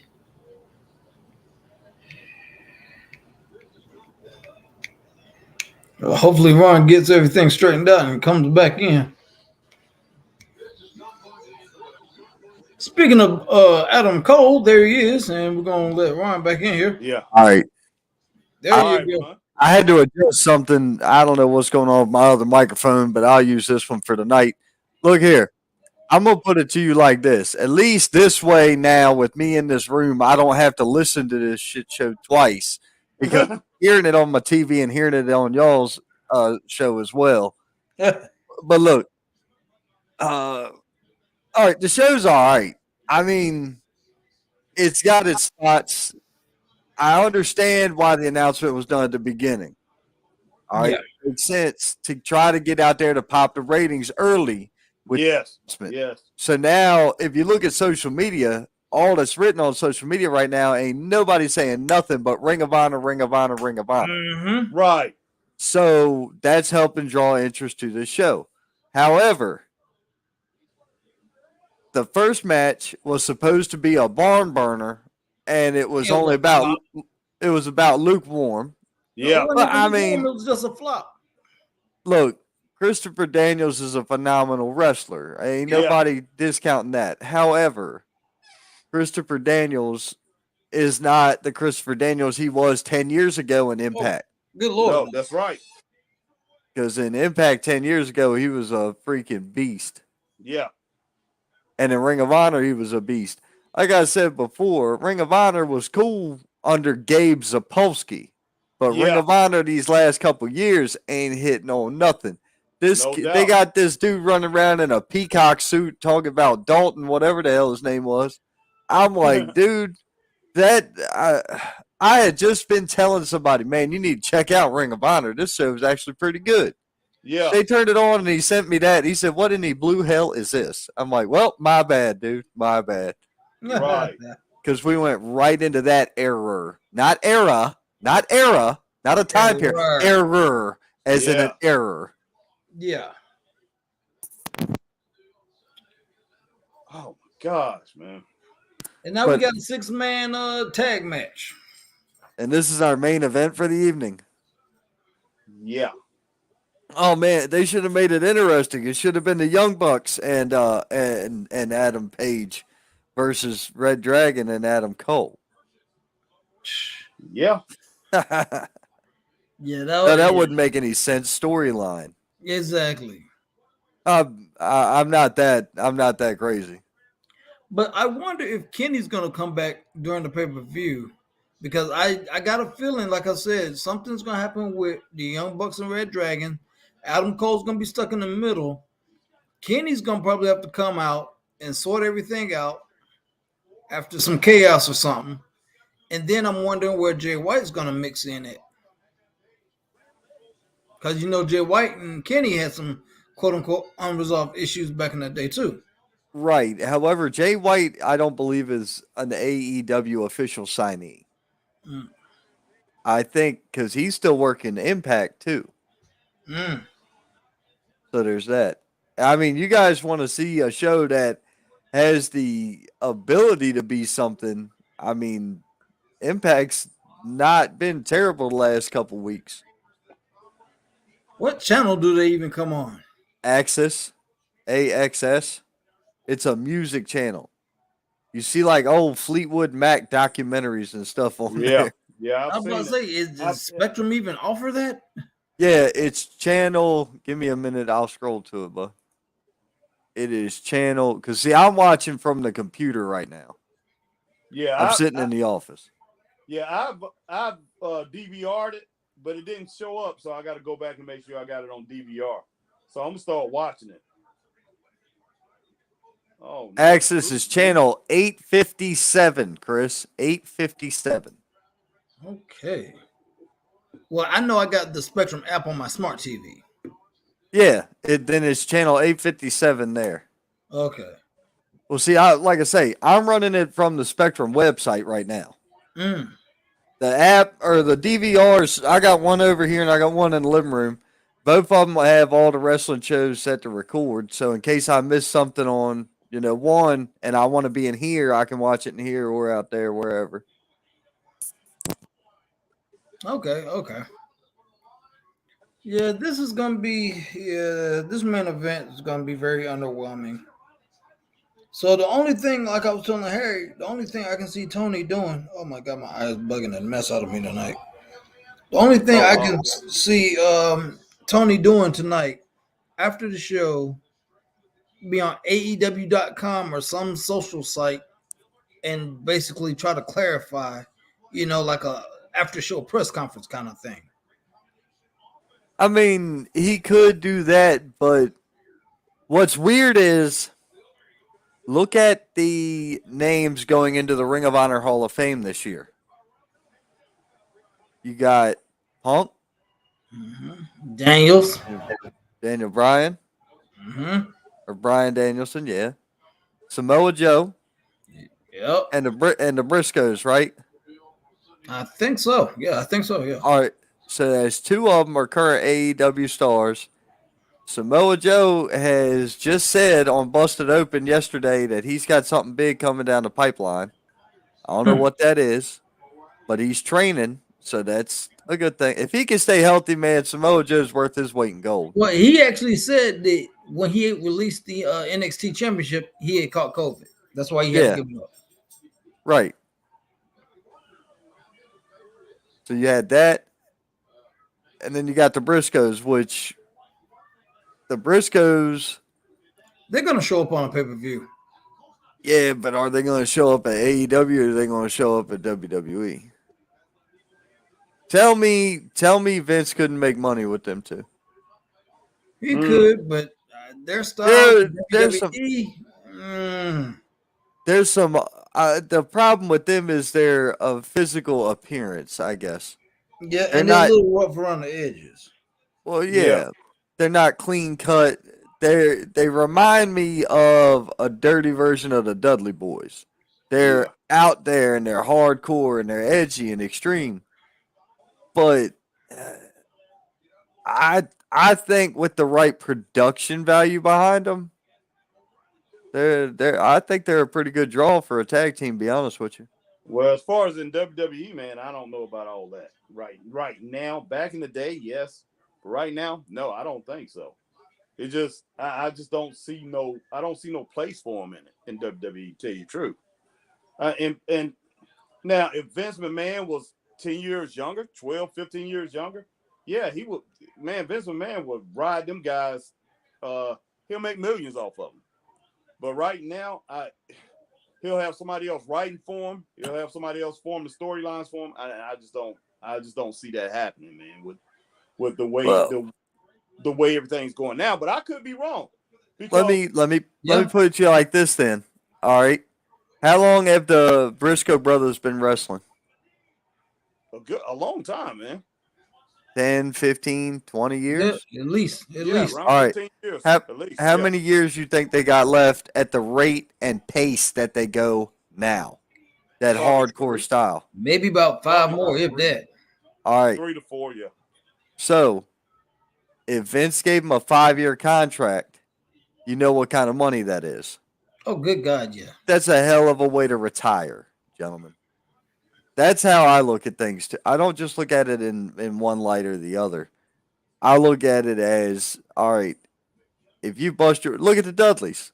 They didn't have to keep going after WWE. They chose to. Yeah, exactly.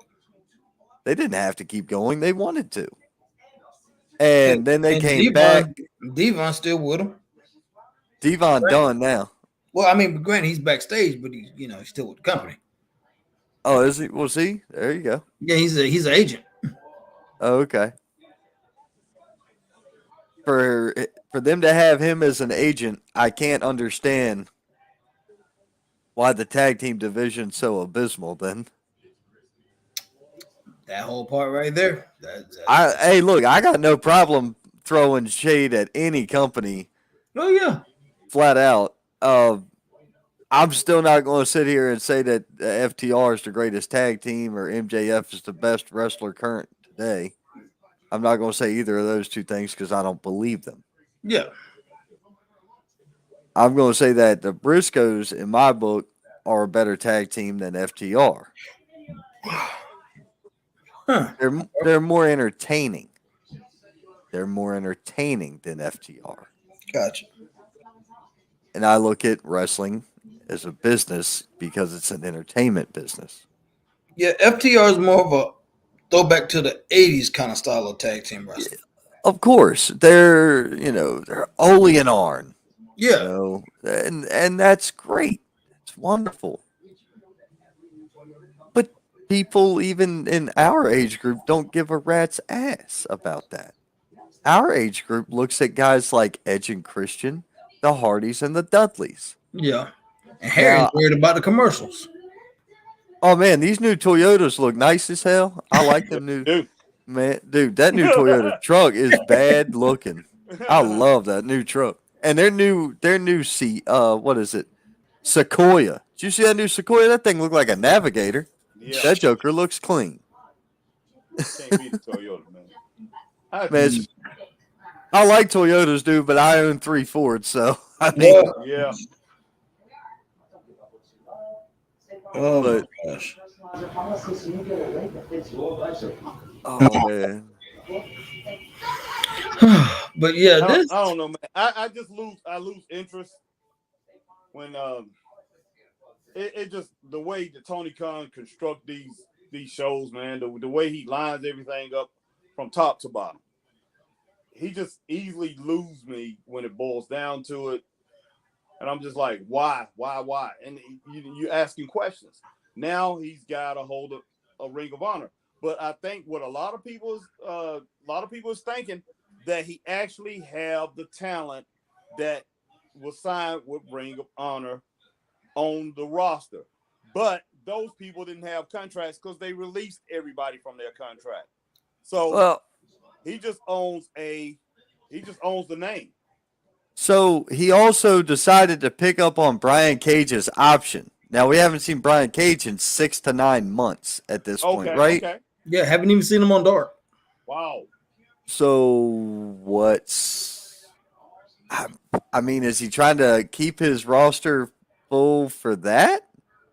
That works because I guess now Peter Avalon will have something to do. I can't remember all these people that were the original fibers of the company and now just kind of not there. Yeah. I mean, there's a lot of guys, man, that was still left on that roster. 45, 50 people that was let go that was still left on that roster. So, I mean, I would know the names if I heard them, but he had a good bit of women on the roster. He had a real good women's roster. Dude, Roxy is legit too. Yeah, she's in WWE now, isn't she? Yeah, she got signed to NXT. Yeah, the 19-year-old. Yep. But yeah, I mean, it would have been a coup if he could have got her. I mean, that would have been a great signing if he could have got her. Now, if I say this and I'm saying it for the first time on air, that AJ Lee's involved with WOW, right? Or whatever women's women's wrestling company. Yeah. Oh wow. Out there. She's involved with that. Oh wow. Now with Punk signed to AEW, Kahn buying Ring of Honor, who's to say that trend doesn't continue? He could turn around and WWF the indies currently. He could buy up all the indie markets. He could do the same thing Vince Jr. did. He could. He could. But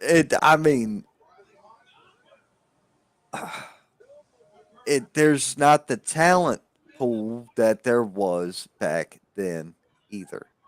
True.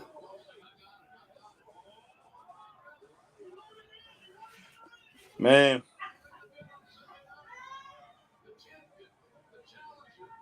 Adam Cole and Page. All right. Yeah, here's a teaser for Sunday. They're going to have to add some extra buckles to the belt so it'll fit around Adam Cole. Yeah. They got to add more to it so it can go around him tighter. Man, this kid, man, he is. Well, I ain't gonna call him a kid. He's no kid, but man, he is tight. I swear Silver reminds me of Dagon so bad. Yeah, he does. I'll be for real with you though. I honestly believe Dagon moved better. Oh yeah, he does. He does. I think Dagon moves better than John Silver. Oh wow. Oh wow. Good clothesline. Man, so apparently, and I try to stay away from as much of the crap as I can. Couple big things have already happened this week besides Ring of Honor. The Jeff Hardy leak was what, late last week? Yeah. Okay. The whole reason Jeff wouldn't accept the invite back to WWE for the Hall of Fame spot was apparently because Jeff was going to be inducted by himself, and he didn't like that. He wanted to be inducted with his brother. What?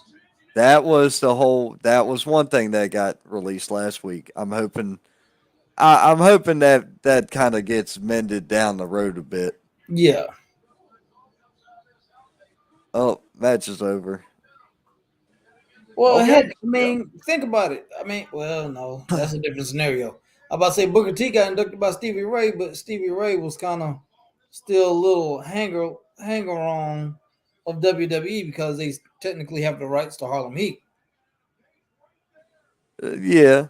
Now, let's see. Scott Hall got hurt. He fell down and broke his hip. So he's in a hospital somewhere down there in Houston area, somewhere, Houston, Texas area. Oh, wow.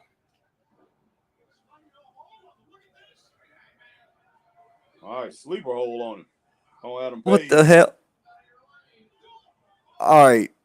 When your world champion ain't big enough to push a dude that's the same or smaller than him up and over the top rope, we have a problem. Yep.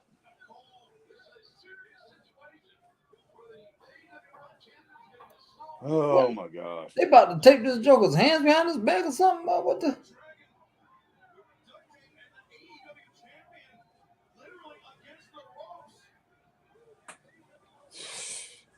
Tape him to the ropes. Oh, wow. Drop him down one. That way you can get a good last shot in there. Okay, man.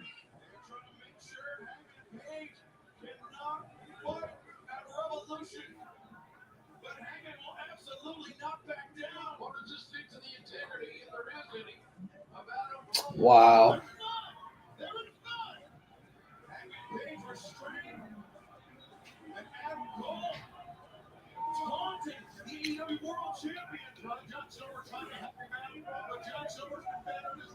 This is the last time I will ever come on AEW Live that we'll do an AEW Live, Chris, unless we're doing the pay-per-view. Yep. I will never do an AEW Live again unless it's a pay-per-view. What in the world? Oh, my gosh, man. Panama Sunrise.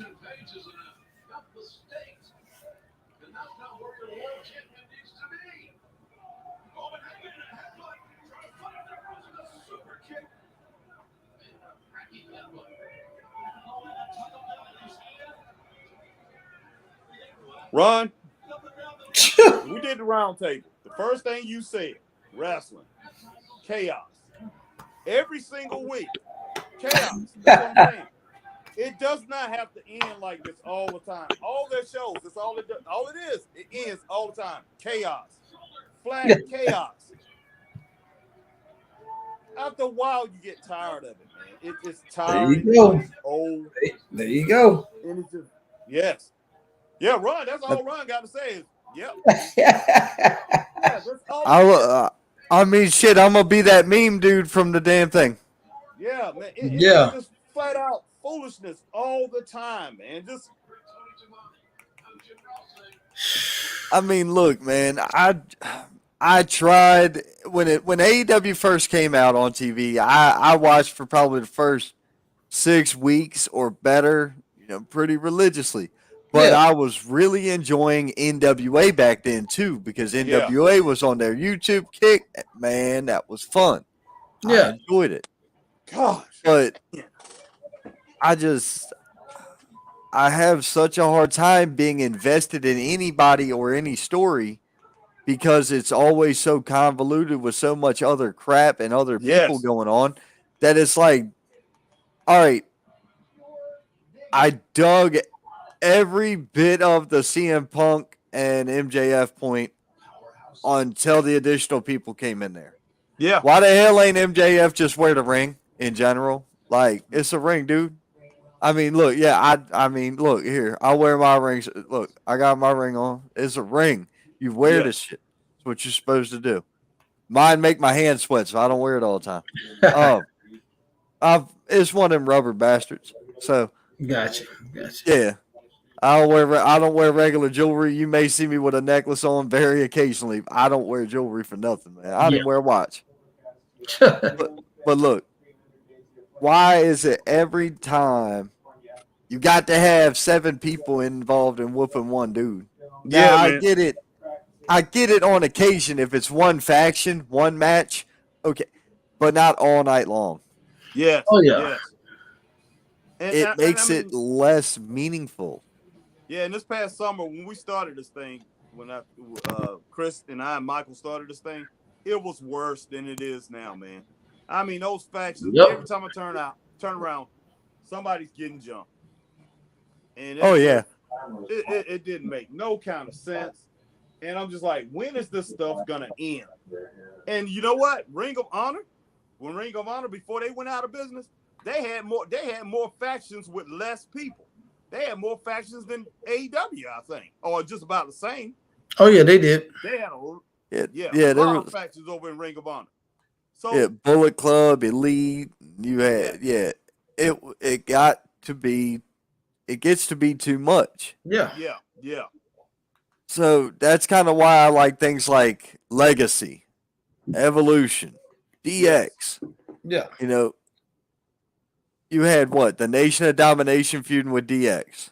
Right. You had what faction did you have feuding with Legacy? Evolution. Yeah. That's about it. It wasn't oversaturated. No. Yeah.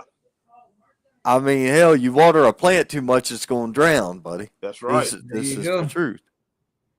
There you go, man. I mean, it's. I mean, I believe in cleanness. I believe in things being clean, and I believe seeing 2 combatants going at it and may the best man win, or 4 combatants, a good tag team match.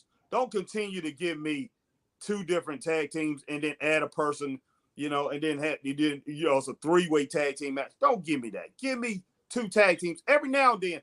Remember, Chris, at one time, and I'm Ron, and like I say, I mean, this might have been, I'm going back into the 80s and the early 90s. Remember when a 6-man tag team match used to be special, Chris? Oh yeah, because you didn't see them often. Not on TV anyway. And then when you saw it, man, you're like, oh my gosh, man, they're having a 6-man tag team match. It was great. Mm-hmm. Now they're having a 6-man tag team match, man. I'm just like, oh my gosh, man. Just roll my eyes. Y'all remember the original Survivor Series format? Yep. It was 4-on-4 all night long, and it was like special because it was one night where they did that, and occasionally you had a title match in there or whatever. Yes. But everything meant something. Right. It wasn't like it is, It's just weird, man. But I am gonna bring up one thing about AEW tonight that kind of threw me off. Did y'all see when they did a close up on CM Punk and you could see the blood popping out of his head, like squirting up? Oh yeah, he was leaking. Dude, they got him in that vein. So either he got opened up the hard way by that ring, or he miscalculated with that razor blade. One of the two happened here. 1, 2, yeah. Wow. I tell you what, man. As far as the show, it was okay. You know, I give it a 3.0. As far as the whole show tonight, it was okay. That last match maybe 2.53. But I'm gonna hit on that real quick because you love them ratings, right? Man, so Monday night, somebody wanted to try to throw ratings at Monday night. And because they were talking trash about, how the show opened. Right. So the first match out the gate was badass. That tag team match was hitting.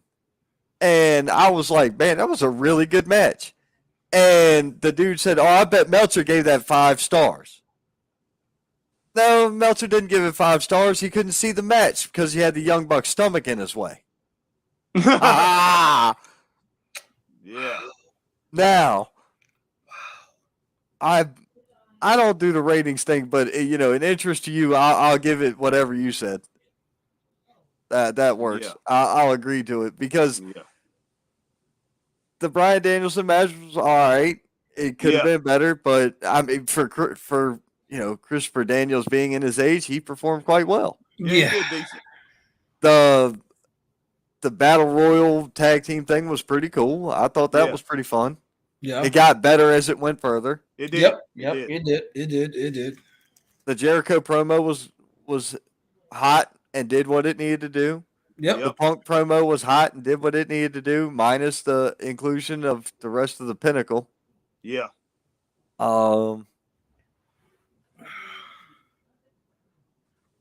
Main event was just okay. Yeah. It was okay. And that was it. But like I say, was there a women's match tonight? Yeah, it was a tag team. It was a tag team match. Oh, that's right. Baker and Legit. Man, and look, having your champion lose, not a good thing. Having your champion lose in a tag team match makes it a little bit better because it can be viewed as it's not her fault. Yeah. So, but she took the pin tonight. She did take the pin, but where was her partner at? Was her partner, laid out, discombobulated or what? Yep. Yeah. But when you have matches, when you have a show that you're gonna come out and you're gonna make a major announcement, like he did, and he promoted this major announcement, man, you go out for all stops. I mean, your show need to be a barn burner from the beginning to the end, from the bottom to the top. It needs to rock. It needs to rock. So, and it didn't happen. No, it did not happen. So it was underwhelming, and it was disappointing because of that. And maybe because you set the expectations. Okay, he's coming with something hot, and then he's going to start off the show. And like you said, Ron, I get it why he started off with that announcement first, because he wants to get that ratings pop. But man, to hold the people, you need to come out slamming right from the get-go. Yeah. But I'll say this, on better news, since this show was very underwhelming, even including with the announcement, AEW has started taking captures for their video game During Dark. Well, I would have figured that this would have been done already by now. The game was announced like 2 years ago. That thing ain't gonna come out till like late this year or next year sometime. I promise. If they're unbelievable, if they're just now doing mocap, it's another 9 months to 18 months away. Yeah, like I said, late this year, sometime next year. Man, I mean, one can only hope it's going to be better than how it looks now, because how it looks now, it looks like cartoon trash. Yes, it looks like trash. Yep. It does not have the appeal. it ain't hitting on it for me yet. But that new 2K WWE game looks pretty good. Yes, and I can't wait till I get it. I've already got the downloaded version already set to my PS5, so I'm already waiting on it. See, I'm 50-50 on it. I don't know if I'm gonna buy it or if I'm gonna wait till it come out on Xbox Game Pass and just play it on my computer. Well, see, where they messed me up at, they should have had the NWO version on a physical copy with a tin cover, like they did back in the day. Yes, sir. I had one of those. That would have been great, but no, they wanted. Good Lord, dude, what the devil? Exactly. That Joker right there looks like an old SNES controller, right? Oh. Yeah, it does. That's what I was like, what in the world? Man, look. Every first-person game, and look at how tight that is. That grip is money, buddy. That controller right there. That's how I play games right here on the computer, dude. I play with an Xbox controller. Yeah, that's the way to do it, man. Yeah. That's the way to do it. But it's I like the old SNES feel, so that's why I picked that up. Yeah, I'll send you the link to that one, man. I'll send you the link, man. Yeah, check them out. Ron said, "Doing Dynamite, you going to dent their ratings, sir." That's pretty funny. But yeah, I agree with Ron. They probably didn't finish with 1.1 million. I'm wondering how many people that they lost over time doing the show, and that's one thing I do keep up with as far as the ratings slide. And that's something that happens a good bit with I'm sure they lost some people, man. Yeah. Oh, I guarantee you, but if they held on to people, it was because they were trying to see more Ring of Honor stuff or anything like that. Yeah, seeing if something happens. And here's the kicker for that. With that expectation going in tonight, you just pissed off everybody that was expecting more and you didn't deliver. That's so right. Now next week, people aren't going to watch. It's a two-sided sword there. Yeah. You damned if you do and you damned if you don't. No. And that's what we're saying, Chris. You're not damned if you do. You are not damned if you do. If you had kept it going with more people from Ring of Honor showing up, or more shit from Ring of Honor, more news from Ring of Honor, more anything, you would have kept those people fed all night long, and they'd be back at your table next week to eat again. Yeah. I mean, could have had the Briscoes come out there at the end. Or just walk out. And as far as Ring of Honor, who was that? Who was the guy they already had from Ring of Honor who signed about 6 Danhausen? No, not Dan. No. Danhausen was the former world champion of Ring of Honor. The black guy. What's his name? Jay Lethal.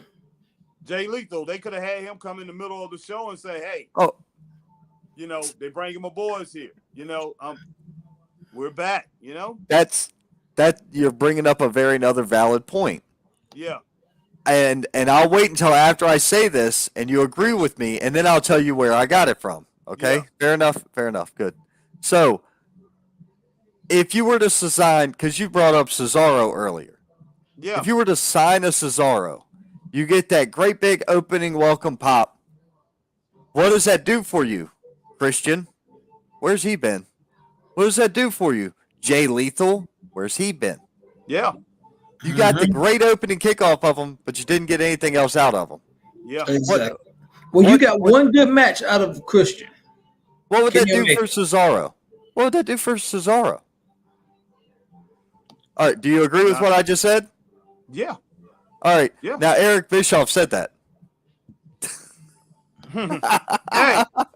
Wow. I'm not saying, listen. I listen to his podcast sometimes. I listen to his podcast. Not saying that Bischoff doesn't say good things.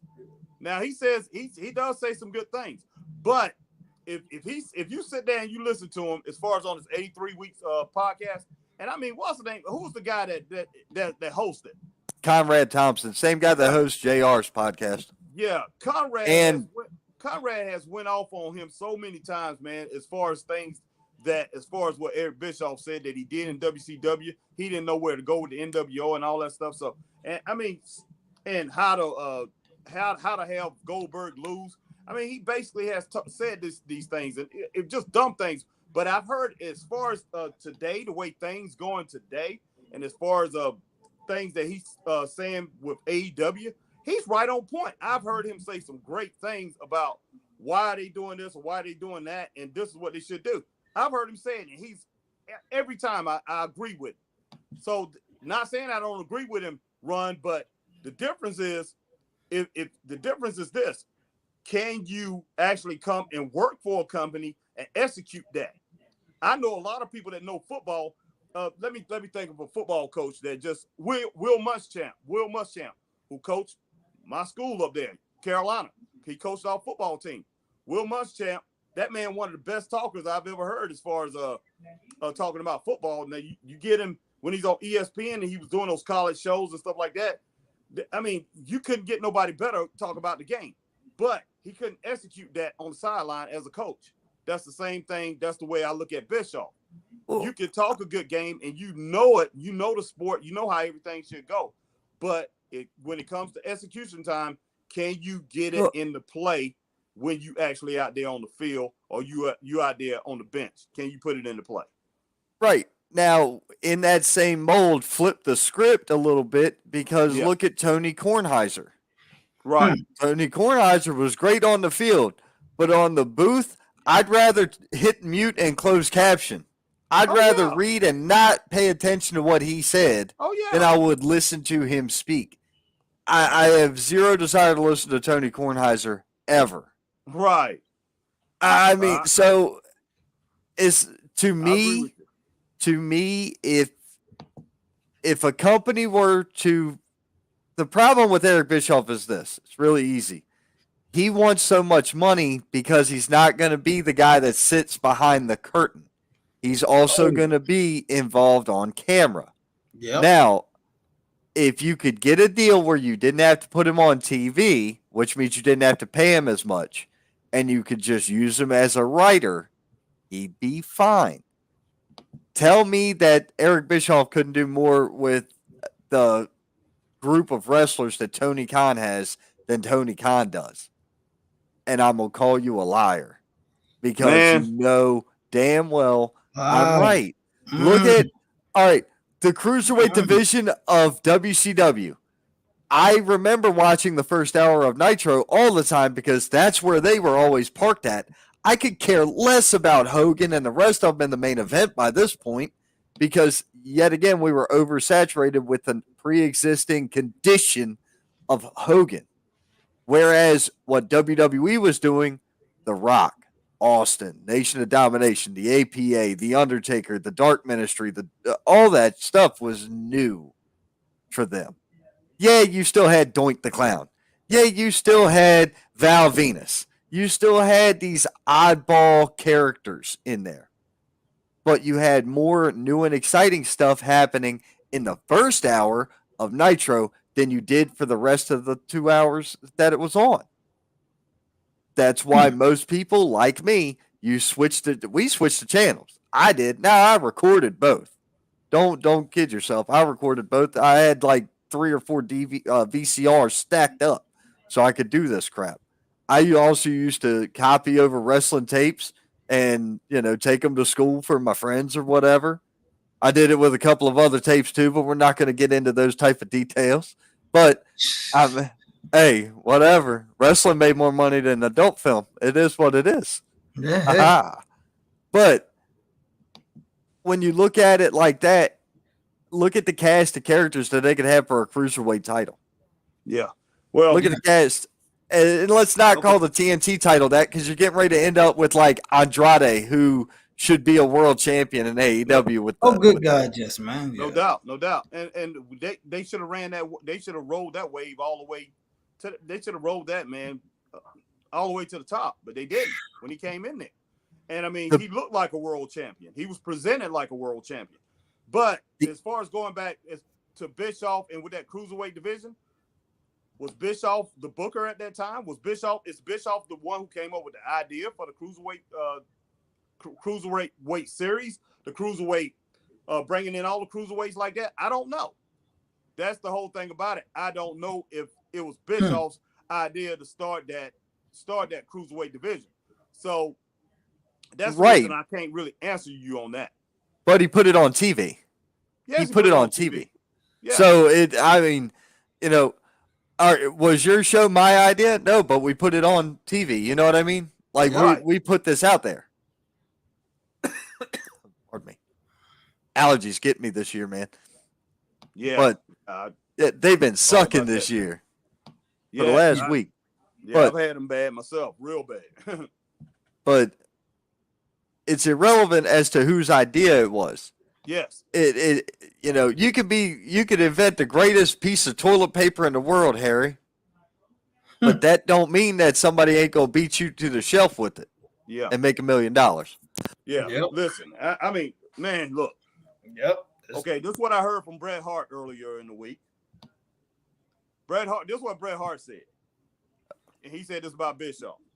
You could take a smart idea to Bischoff, and he look at you like you're crazy. Say, well, think about it. You take something stupid to him, man, he's all over it. Now Ric Flair said. Now Ric Flair was the head of the booking committee. Ric Flair had him. Who else? He said, I think Jim Cornette was on it at the time. It was a couple other people. But Bischoff would come in there. They would come up with an idea. Bischoff come in there, and he always 20, 30 minutes, 40 minutes before the show, never failed. Oh no, we changing that. We doing this. So I'm just like, ain't that the same thing we heard everybody say about Vince McMahon? I'm hearing that about Vince. I'm hearing that about Vince McMahon lately. I didn't hear that about Vince McMahon before. Years and years ago, I didn't used to hear that about Vince McMahon. I've been hearing that about him lately. I've been hearing it since I've been hearing wrestling rumors. I mean, I don't know. But all right, so if that's the case, look at Vince Russo and what he did for companies. Did he do some good stuff for WWE? Yeah, he did. Did he do anything good for WCW? Nope. Where else he been? Wasn't he on TNA at one point? Yep. Yes. What did he do there that was good? Nothing. Anything? All right then. So we can automatically say that under Vince Russo did something, but he was under control. Yeah, on his own. And the other two times where they let Vince Russo have say against Eric Bischoff, the shit sucked. And then when he was was Dixie involved during the TNA time? I don't know. I wasn't there. I can't, I wasn't watching that intently back then. She gave Hogan and Bischoff full control. They tried to run the same game that they ran. It worked again. Huh? But it worked again for TNA. It worked again in TNA. Yes, it did. That was during TNA's time.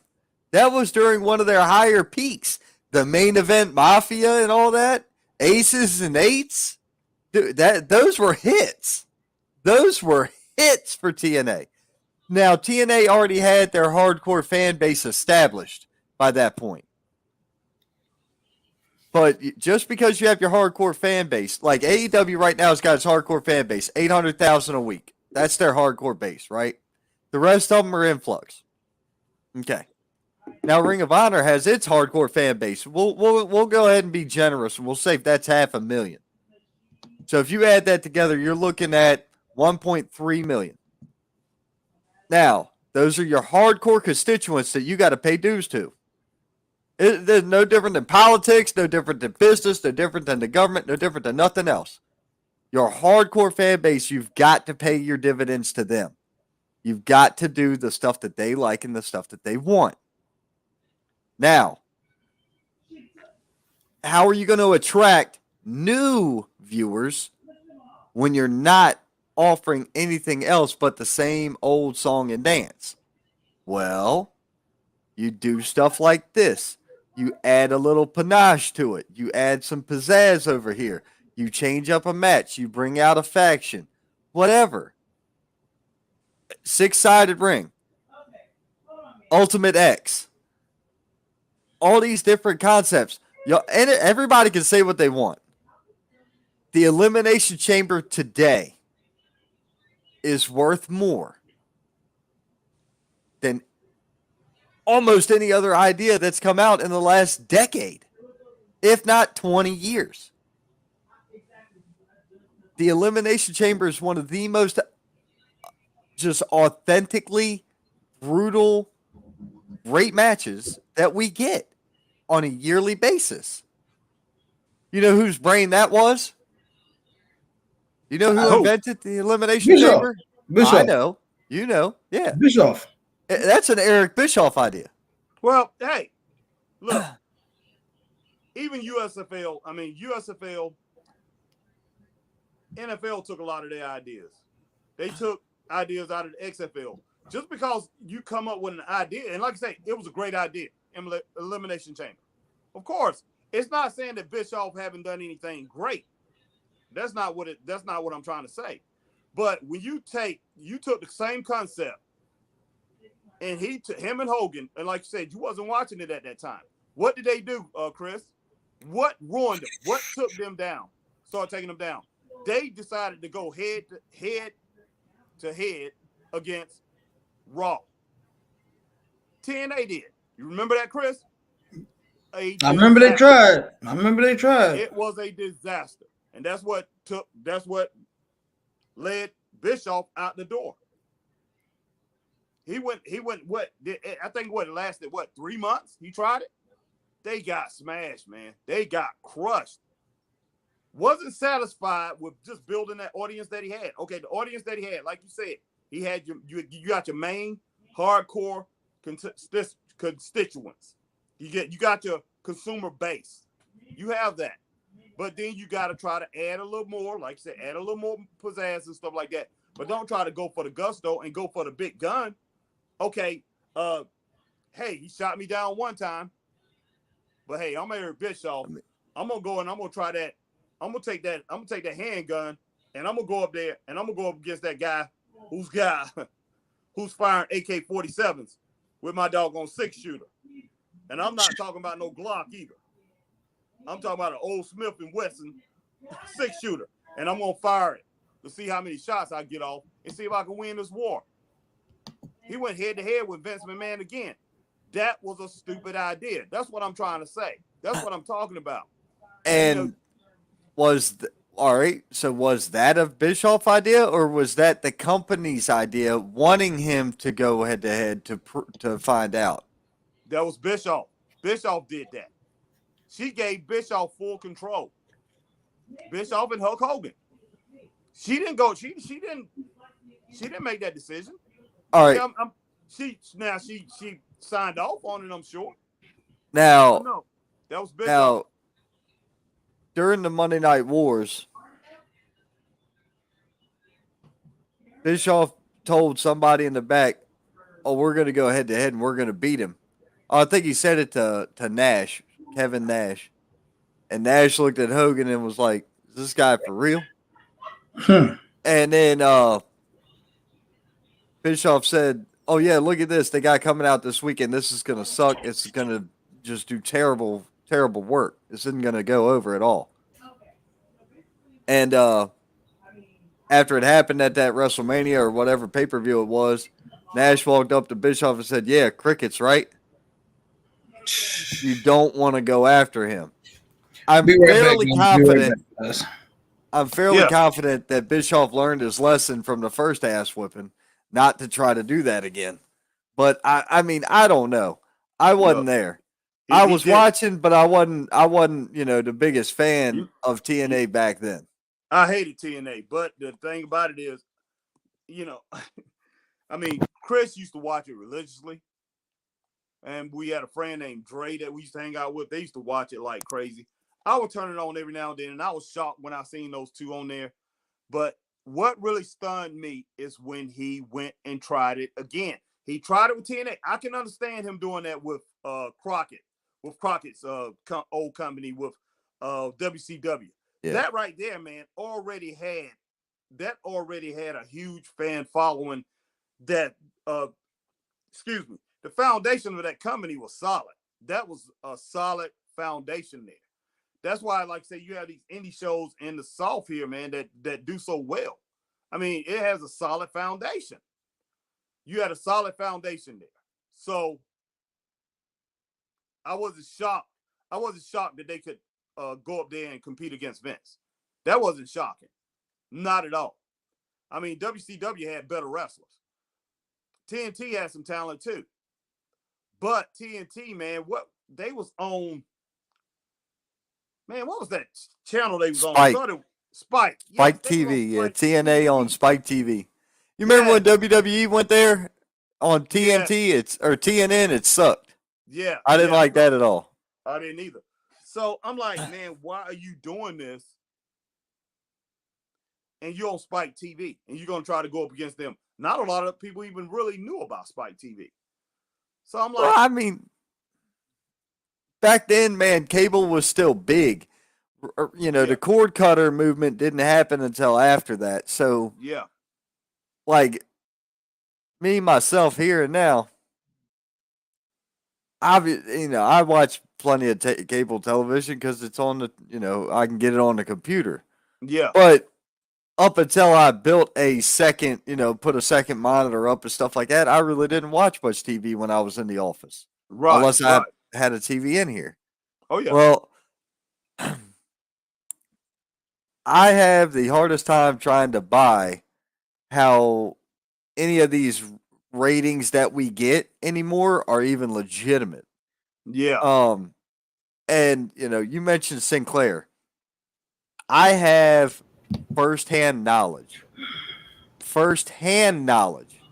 that Sinclair Broadcasting Company, the company that owned, notice I said owned, Ring of Honor, owns over 150 cable television networks. Oh yeah, it's like it's either 151, 153, or it's some number like that. Something like that, 161 or something. So you're gonna tell me a person with a half a brain that you can't do no better than 3 o'clock on some random TV channel, 3 a.m.? No, dude, they didn't want to invest in that company. Oh, heck no, they did. Ring of Honor's main talent is gone. They sold the skeleton of the company. They sold the pack. The smartest thing, and you know what? Vince probably didn't want to pay as much for it, and more than likely there was a bid war there, and Vince just let Tony Khan blow his wad on it. Yeah. So now how far in the red are we really? That's a whole nother freaking level of this that people aren't even thinking about yet. Mm-hmm. How much money did that just cost? Because if you do the numbers, you've mentioned before the deal for TNT TBS gives AEW how much money? What was it, like 100 and? It was like million. It was like 62 million. Okay, the first contract was 52 million. Okay. Then they signed something else. I think that when they went to TBS, and now they signed a new deal with TBS and TNT combined. It's like 111 or 112 million, something like that. Okay, so we'll be generous and we'll say it's 175 million. Okay, fair enough. Sure. All right. Yeah. Do you know what one Saudi Arabia pay-per-view pays the WWE? One Saudi show? What's that? Do you know or no, you don't? I don't. It's about that much money. It's about Hold that on. much. It is $50 million a piece. Oh, per show. One time. One show. $50 million. So, how many Saudi shows have there been? This year? Oh, no. Add them up. Oh, good God Almighty. So, here's the fun numbers, gentlemen. The Saudi show alone has paid more money to the WWE than all the television deal for AEW. That's messed up, man. Just the Saudi show has paid more than AEW has. Wow. That is insanity. Now, and before anybody gets in on me, because I shared this and I'm like, hey, we're live because I was jumping in there. And I really don't care if anybody has any problem with what I'm about to say. Because I'm saying it, not the Straight Up Wrestling Show, not Chris, not Harry. They're not saying it. I am. What I'm saying is this. You can call it blood money, pay-per-view, all you want. It doesn't hurt anybody's feelings because guess what? At the end of the day, I've never seen anybody or anything that's clean that makes a lot of money. Yeah. Our own government is the biggest bunch of crooks on the planet. Yeah. Religions have been famously blood money dirty forever, for years and years. And I'm not wrong, and I'm not saying anything out of turn. It doesn't matter what industry you're in. Look at Facebook and all the dirty stuff it did. Look at, it's endless. You will never get out of that. Yeah. That is a cyclone vortex that does not end. Black hole. It's inevitable and it's infinite. Yeah. So just because you don't agree with their politics, I don't agree with their politics, but hell, I don't agree with our own. It doesn't matter. It's irrelevant. Yeah. Hey, money is money. Hey, long as the check clears, you damn right. Yeah. Anybody in this planet, everybody in this planet can pretend all they want, but in the bottom dollar, bottom sign on the paper, on the dotted line, everything that ever mattered is this. No matter what, somebody's doing something for money. You know what that means? The whole world's nothing but prostitutes. So it is what it is. Yeah. Yeah. Everybody's a hooker. Some of them are more expensive than others. So yeah. Who gives I'm a... going to go back to what we was talking about, Bischoff. But Bischoff... I got him on Bischoff. Listen, no. As far as Bischoff, if he had AEW, man, I think that thing would be rocking. I really do. I think right now, at this point in time in his life, I mean, what is he, 61? He's in his early 60s or something like that. Right now, and all the things that I've heard, especially because I actually started listening to him more when Tony Kahn started all that war and talking all the time on Twitter and all that. Eric Bischoff, every single thing that he said about Tony Khan was right. And so as far as if he was running AEW or running a wrestling company now, I think actually he probably could take Ring of Honor and probably take it to the top. I mean, I don't know if he could take it over WWE, that level, but, man, he could actually do pretty well with it. Well, gentlemen, not to cut y'all off, but it's getting late for your kids, so I'm going to sign off. I'm about to in a little bit. Yeah, I only got a few minutes left myself, man. Yeah. So I got a long day of sitting in traffic tomorrow. I love driving to y'all's neck of the woods. Yeah. But leave me down here in the woods, man. But yeah, that's the last. But I'll see you Saturday, right? Y'all coming, right? Don't play with me. Don't play with me.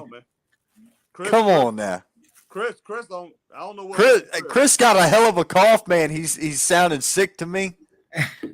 No, man, I got a lot of family stuff going on, man. So he does. But I'm up in the air with that one. We'll see. We'll play it by ear from my end. Man, look. 1 o'clock. 1 o'clock till they talk about 1 o'clock and gonna be closing curtain right after 3. Oh, for real? Yeah, we got this. We got this. Come on. We'll see, man. We'll see. We'll see. Yeah, hopefully both of us out there run. But yeah. That's my closing on this show, man. As far as about Bischoff, I would like. I mean, I think he can actually do it now. I really do because he's learned a lot, and so. But man, I don't know. As far as this announcement tonight, man, it was underwhelming, and I think the show didn't do it any favors. No. So I'll say misplaced on the announcement. I won't say underwhelming because it's a big deal. It is a big deal. It is. Because he owns the library. That's great money for a streaming deal. There's a lot of good from it. However, the streaming deal would have been the one to hit. The streaming deal is going to be their biggest get. If they can get a streaming deal, they're going to be fine. But for right now, I have a serious concern that this company 3 to 5 years isn't going to be around because of the way it's going. Just too much money out. Yeah, what did I say, Chris? In 2 years, Dynamite's ratings will be where Rampage at. That's what I'm thinking. That's what I'm thinking. But now that Ring of Honor is in play, I'm not sure. I don't really know what to say. I mean, things are going to change. Yeah, Tony Khan's announcement was a letdown. Yeah, it was. Man, D-Star hitting it. Yes, I agree. It actually hurt me more than excited me. Yeah. I'm going to go with that. It really did. Wow, man. That's the way I felt. And that's what I was saying to Chris earlier on. I was like, man, this hurts, man. I'm just like, I don't know. Because I had a feeling that was going to be it, man, because everybody kept saying it. Every website, every wrestling fan kept saying the same thing. They bought him. They bought him. They bought him. They bought him. I was like, everybody's saying this, man. There's got to be some truth in here somewhere. Because everybody just ain't going to say the same thing, you know. So I'm like, He comes in to say now, how is Ring of Honor going to change wrestling when it couldn't do it for nearly 20 years? Man, so here's the thing. It did change wrestling, though. Well, Ring of Honor did change wrestling. Ring of Honor, if there was no Ring of Honor, there would be no AEW. Don't kid anything there. That's true. I'm never going to take that away from Ring of Honor. But I will say that. Yeah, a lot of stars came out of there, so we will give it that. Ring of Honor was ran by Gabe Zapolsky, who was Paul Heyman's understudy. Yeah. If you can't learn from Paul E. Dangerously and run a wrestling company, you need to have your head checked because you're an idiot. That's very nice, and that's a nice way to put it, Ron. I'm proud of you. Yeah. That was as polite as I could be because you've got to be deranged. Gentlemen, thank y'all for having me come in. It was fun to chat. This weekend is going to be insane.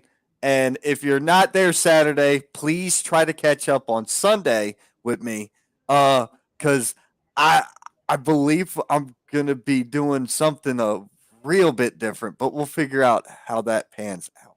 Okay. Yeah, all right, man. I don't know yet. Like Sunday's up in the air. Yeah, always great to talk to you, Ron, man. And hopefully we do see you Saturday. And fair play, but I meant it's not going to help AEW increase ratings or get near WWE. I agree. It's not. Agree right there, no, it's not. No. We agree 100%. But until then, man, we're going to stay straight up. I'm Harry Bernard Taylor with my man Christopher Burton and Ron the Saint. And we out of here. Peace. Thank y'all. All right. Thank you. Man.